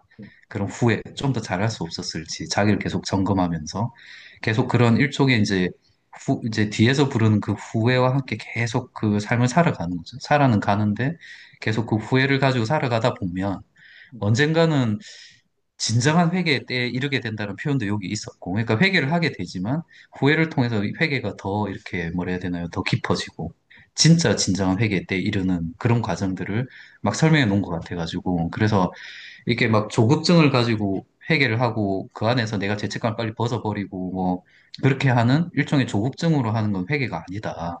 네. 그렇게 이야기하지 않습니까? 그러니까 어떤 의미에서 보면은 계속 자기의 삶을 돌아보면서 후회하면서 계속 재해석해 나가면서 가는 거 있잖아요.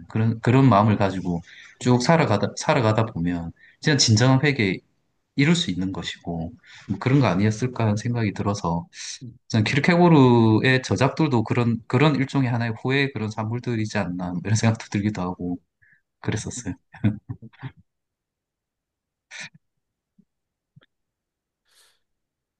이렇게 쓴다는 것 자체가 그래도 괜찮다. 어떤 이런 위로를 담고 있는 것 같아요. 그냥 어, 후회만으로도 값진 거다. 이런 거는 그 배경에 깔려 있는 것 같습니다. 음.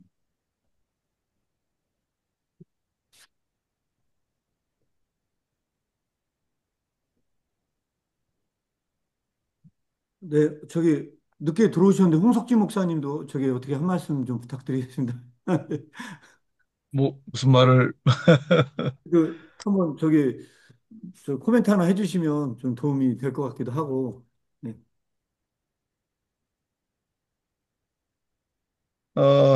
오늘 수요일인데 제가 오늘 설교를 후회와 회개를 설교를 했어요. 음, 이제 후회와 설교 회개의 관계는 이제 오늘 제가 뭐 다뤘으니까 아무튼 어, 이제 요지가 모든 후회할 대상이 다 회개의 대상은 아니거든요. 후회는 뭐 다 대상도 다양하고 회개는 죄와 관련이 있는 거죠. 죄에 대한 회개죠. 그러니까 하나님 앞에 서야 되고 그다음에 에, 그 제가 설교 준비하면서 이창호 목사님 팔복을 설명해 놓은 글을 봤습니다. 아, 그거요? 네, 오늘 정말 정말 감동을 뭐냐면 네. 윤동주 시인의 팔복이라는 시를 소개를 하셨어요. 윤동주 시인의 팔복이 그냥 슬퍼하는 자는 복이 있나니 슬퍼하는 자는 복이 있나니 그 8번이에요. 음, 그러면서 슬퍼하는 자는 영원히 슬퍼할 것이다. 그게 끝이에요. 음, 이게 이제 일반적으로 하면은 도저히 이해가 안 되는 시인데 이창호 목사님께서 그걸 기르케고르 관점으로 영원한 슬픔이 있을 때 영원한 행복이 있다. 그래서 어떤 그런 죄의 비참함, 죄의 슬픔을 잊으면 안 된다는 거죠. 장발장 얘기를 하시면서 내 기가 막혔어요, 정말. 예, 그래서 회개하고 후회의 결정적인 차이는 뭔가 후회는 제가 이제 그거는 제 설교에 나오는 내용인데 후회는 망각이 미덕이에요. 잊으라고 하잖아요. 자꾸 후회하고 돌아보고 그것 때문에 힘들어하면 이제 잊어먹어 그러잖아요. 회개는 잊으면 안 돼요. 어, 네, 이창호 목사님, 회개는 잊으면 안 돼. 자기 죄의 심각성, 비참성, 그걸 잊으면 안 되는 이유가, 그거의 슬픔을 잊으면 안 되는 이유가, 그럼에도 불구하고 나를 용서해 주신 하나님 그 놀라운 자비를 잊으면 안 되기 때문이라. 맞죠? 네, 네, 맞습니다. 그래서 후회와 회개는 그런 질적인 차이가 있어요. 네, 그렇게 생각하시면 될 것 같고, 아까 우리 장 대표님이, 기르케고르가 모든 저작을 후회의 관점으로 쓴 거 아닌가. 이제 후회를 벗어나려고 했겠죠. 벗어나려고 했고, 무튼 뭐 기르케고르도 하나님의 자비, 하나님의 용납하심, 그걸 뭐 늘 소망하고 살았을 테니까 그런 관점으로 회개는 보시면 될 것 같고, 오늘 이제 무지 이야기도 좀 나오고 열정 이야기도 좀 나오는데 기르케고르 저작을 이제 뭐 이렇게 저렇게 읽다 보니까 여러 저작을 읽다 보니까 열정이 간단하게 나왔는데 아마 이창호 목사님 더 잘 아실 텐데 기르케고르에 있어서 열정이 중요한 개념이잖아요. 네. 이 열정은 이제 우리가 보통 생각하는 열정보다 키르케고르는 제가 이해하는 한 하나님 앞에 선 참된 자기를 향해 가는 열정이에요. 참된 자기를 찾고 참된 자기를 알고 참된 자기가 되고자 하는 열정, 맞죠? 네, 맞습니다. 네, 네. 그 열정이 굉장히 중요한 개념인데 그 열정인지 여기 써 있는 간단하게 나오는 열정은 잘 모르겠지만 아무튼 원래 키르케고르의 열정은 그런 개념이다라는 거 제가 간단하게 네, 이상입니다. 그 사실 자기주식이라는 게 키르케고르 전작품에 너무나 많은 부분을 갖고 있어가지고요. 그 중에 가장 중요한 작품을 뽑아라 그러면 이 마음의 청결이 가장 그 셀프에 대한 중요한 논의 중에 하나인 것 같습니다.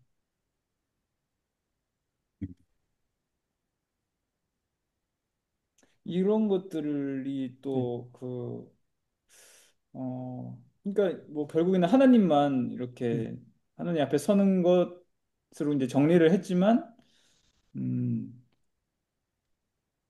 좀 자유와 관련해서 이렇게 자기 자신이 하나님 앞에 있을 때 좀 자유해진다 이런 부분에 대해서도 설명한 게 있나요? 이 책에서도 혹시 있으면 나중에 아, 알게 되면 좋을 것 같은데. 키르케고르에게서는 선과 악을 선택할 수 있는 건 진짜 자유가 아니에요. 키르케고르는 말씀 안에 있을 때만 그게 진짜 자유거든요. 네. 그래서 그런 면에서 자유에 대한 논의도 사실 좀 이해가 안 되는 역설로 엮이는 건데 왜 음. 그러냐면 순종이 자유예요. 다른 말로 얘기하면. 그 순종은 자유가 아닐 것 같거든요. 근데 키르케고르는 그렇게밖에 얘기가 안 돼. 이제 그런 점에서 제 생각에는 다시 한번 깊이 있게 좀 생각해 볼 부분들이 있지 않은가. 음. 음. 음,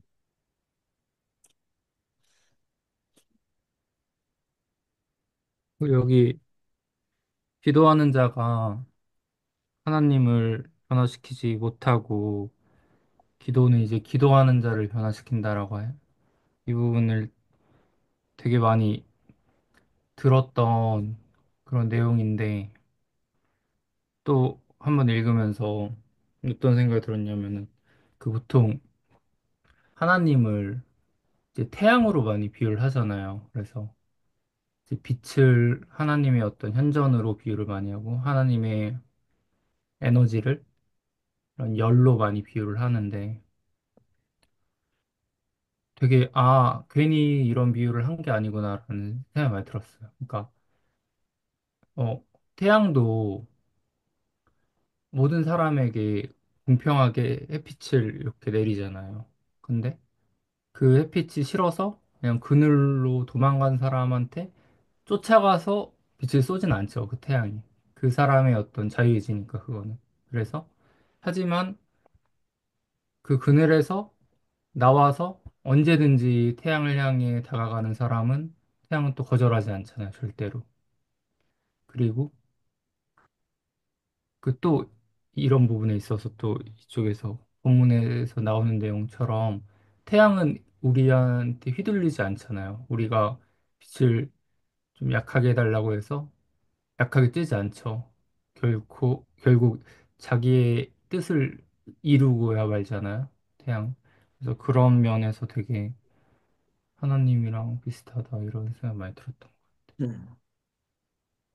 그래서 그런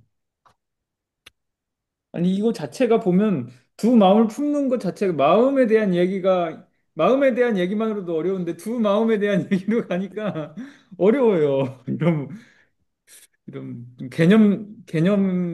개념을 어떻게 정리해야 할까도 좀그 생소하고. 이 마음의 청결 사실 내용은요. 죽음에 이르는 병 구성하고 조금 비슷한 면이 있어요. 되게 그 진짜 분석 자체가 굉장히 분석적이에요. 두 음, 마음이 뭔지를 분석하는 거나 죽음에 있는 병이나 비슷해가지고 아마 두 개를 같이 보면 진짜 도움 많이 될 것 같습니다. 저도 마찬가지고요.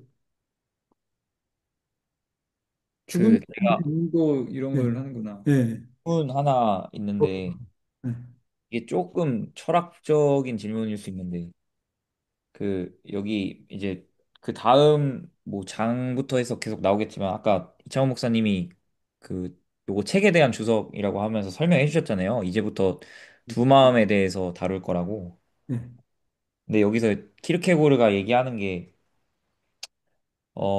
요게 처음 사람들이 접할 때 조금 어려울 수 있는데 여기 그 마지막 페이지에 진리 안에서 한 가지만을 품기 위해서는 오직 선만 품을 수 있다.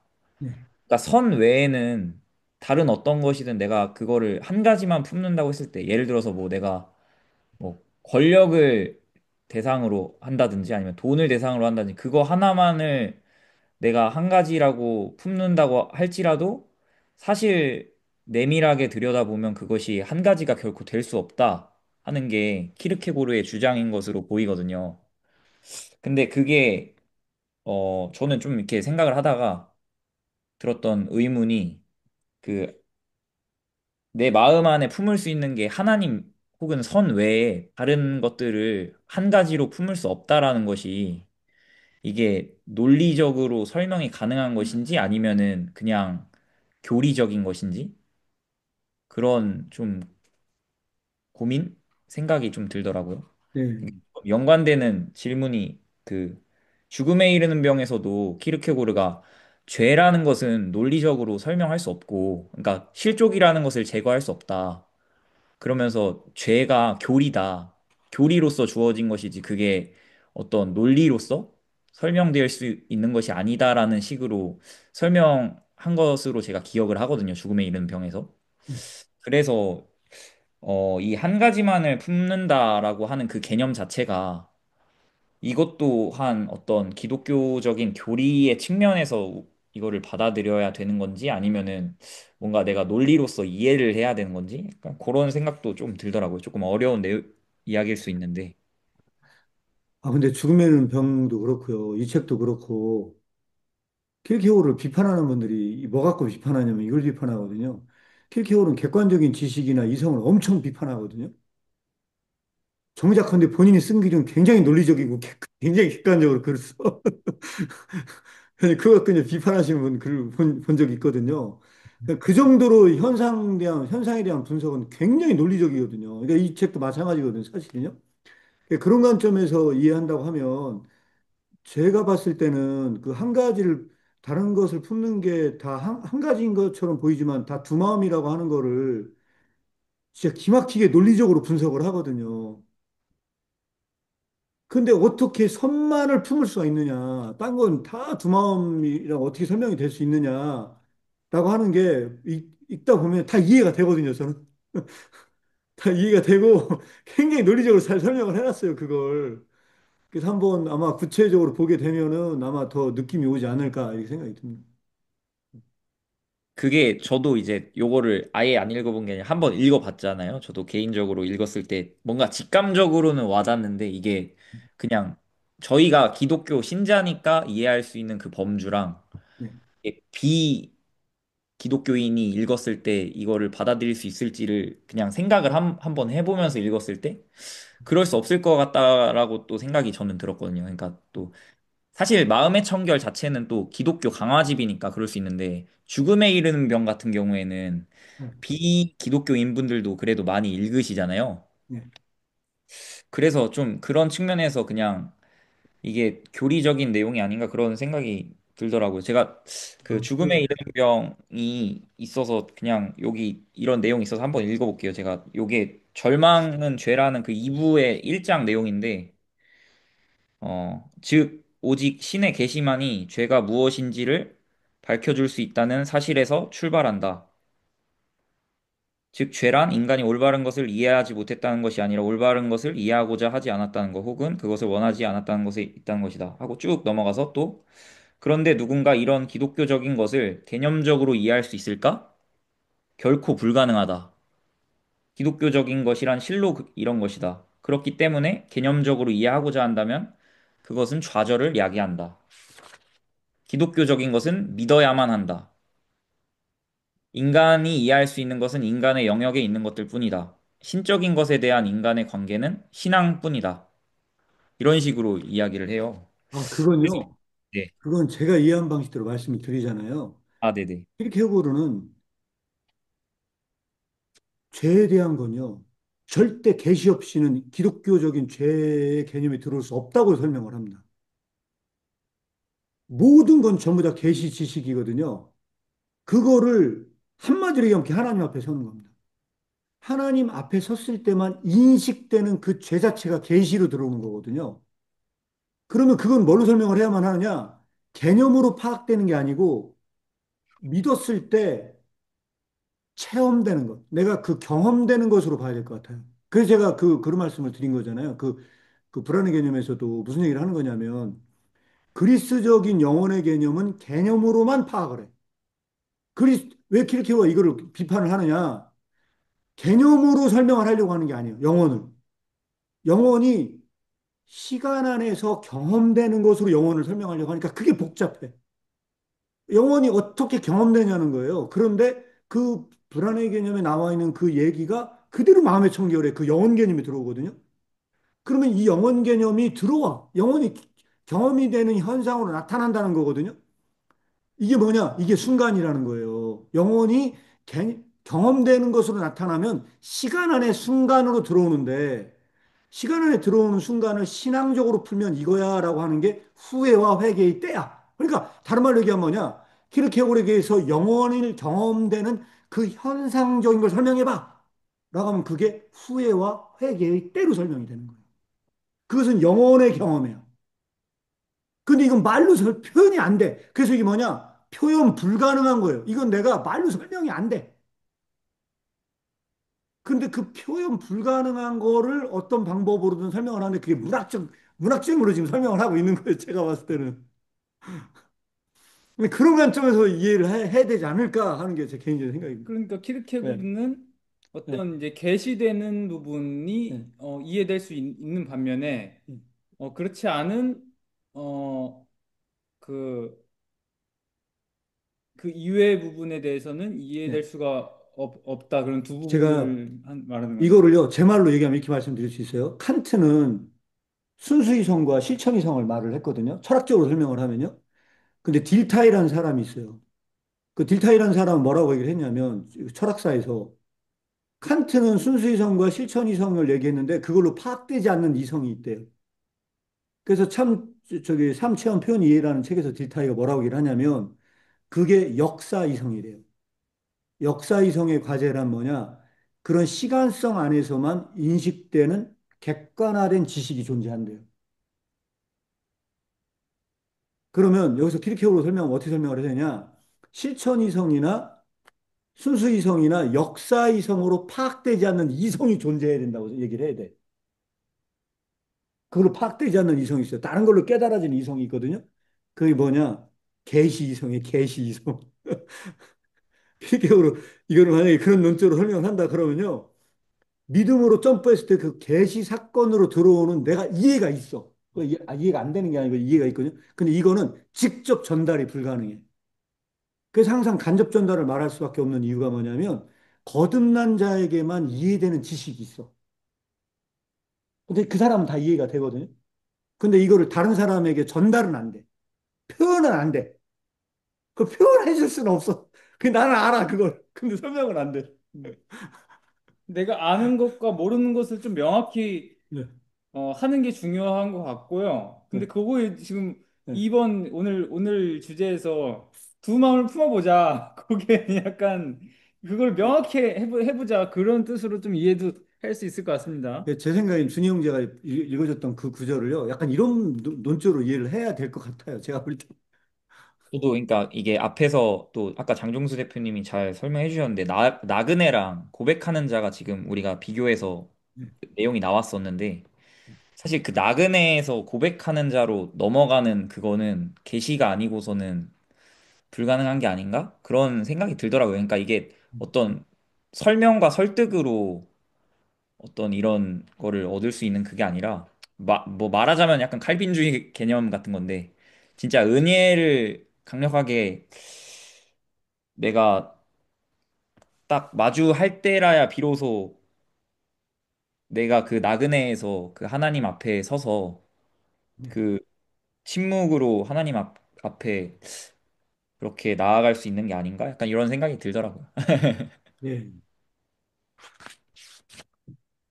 저는 이게 이제 사실 마음의 청계 시작하기 전에 일종의 약간 서문에 해당하는 부분인 것 같은데, 그 이제 저는 오히려 이제 이 글이 너무 마음에 많이 와닿거든요. 사실 읽어보면서도.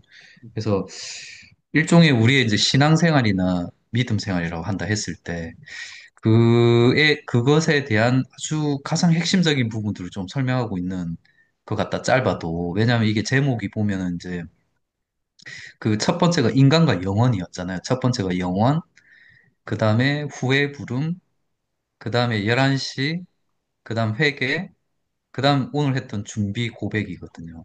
예, 지금 그 하는 것 자체가.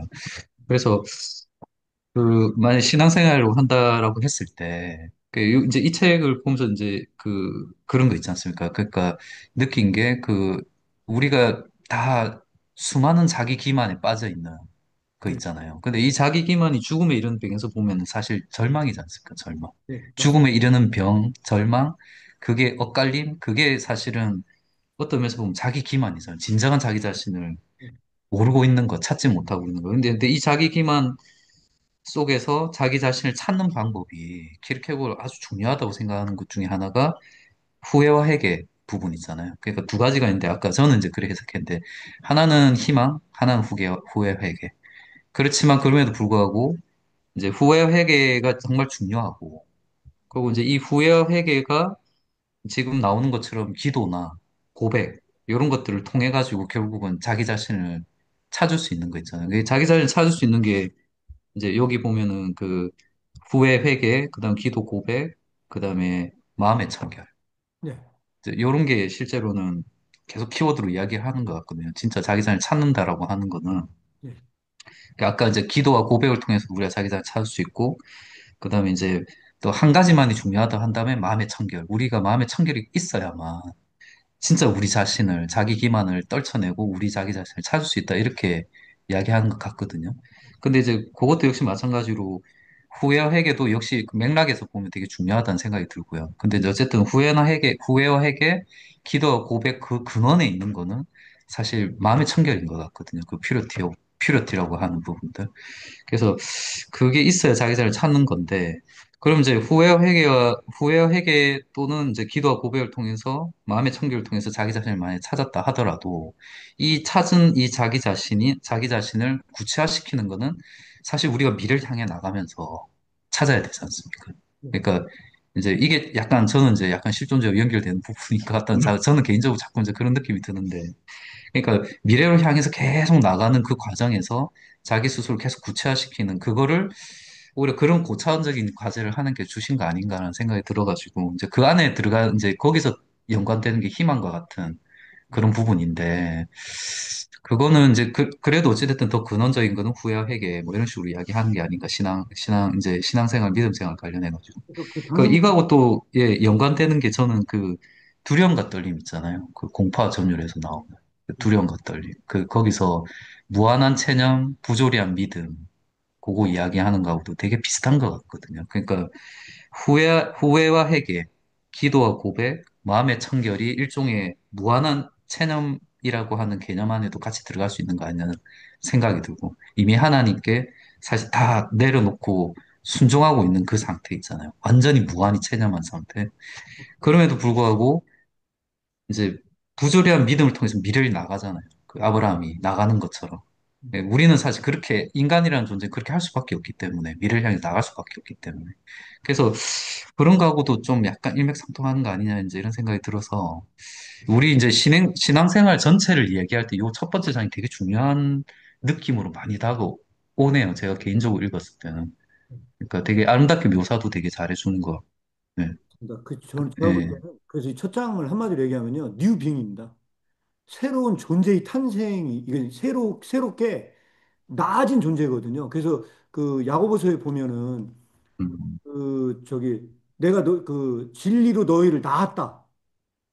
너희를 낳았다라고 하는 것처럼 이 마음의 청결을 이 첫 장은 사실 어떻게 보면요, 이 뉴빙의 탄생이에요. 회개와 후회의 때를 통해서 그 존재 자체가 새롭게 일종의 생성되는 하나의 그런 현상적 과정을 문학적으로 표현한 거라고 생각을 합니다.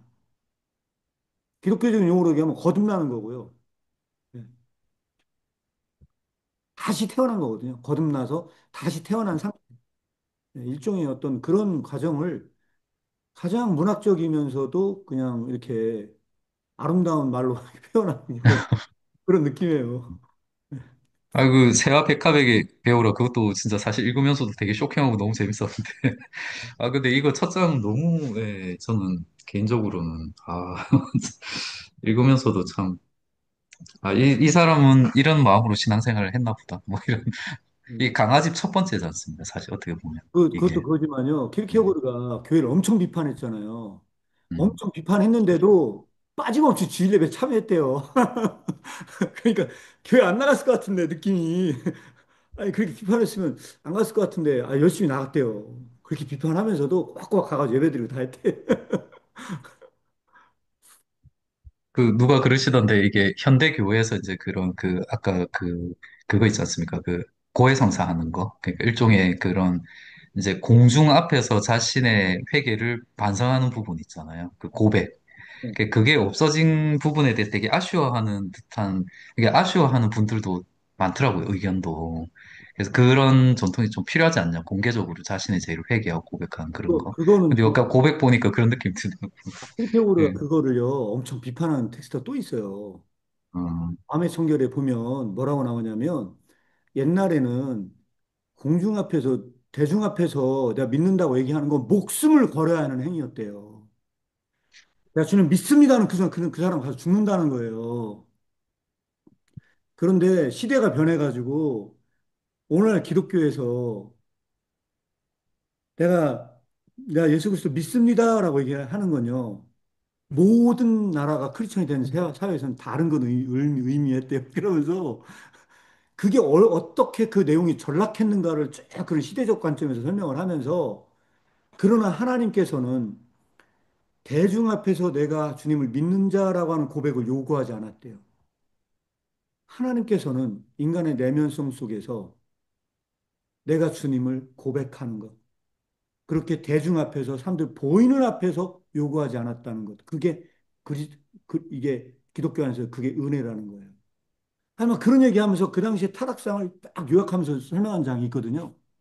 예, 그런 점에서 제가 봤을 때는 그 당시에 이런 기독교 잘못된 그런 외형적 제도만 남아 있는 고백과 이 고해성사의 문제를 문학 작품에서도 굉장히 많이 다루고 있었던 부분들이 있지 않았나 이렇게 설명을 좀 드릴 수 있을 것 같습니다. 네, 시간이 많이 가서 이제 마무리를 해야 될 시점이 좀 온 것 같습니다. 혹시 뭐 특별히 다른 부분이 없다면 이런 음. 부분들로 이제 마무리하도록 하겠고요. 다음 시간에는 그 챕터 1 전체를 다 끝내기는 내용이 너무 많은 것 같고요. 네. 그 일부의 내용을 다루고 그다음 좀 이렇게 해야 될 것 같습니다. 어디쯤까지 나눈 걸로 할까요? 거기 위대함 전까지?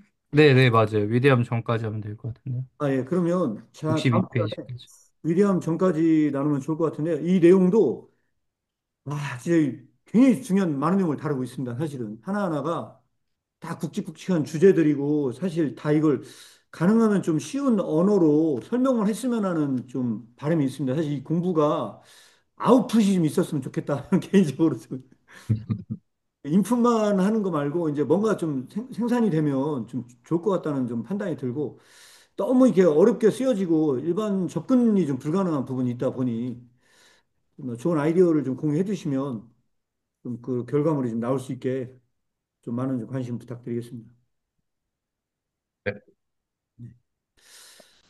예, 그러면 저기 네. 이렇게 좀 마무리하도록 하겠고요.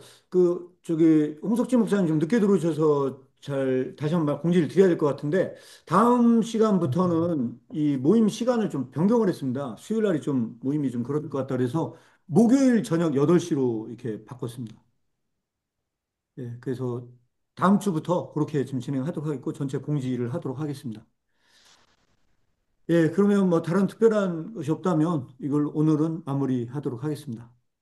네, 네, 네, 참여 고생하셨습니다. 감사드립니다. 감사합니다. 네, 네, 마무리하겠습니다. 고맙습니다. 네, 네, 다음 주에 뵙겠습니다. 예.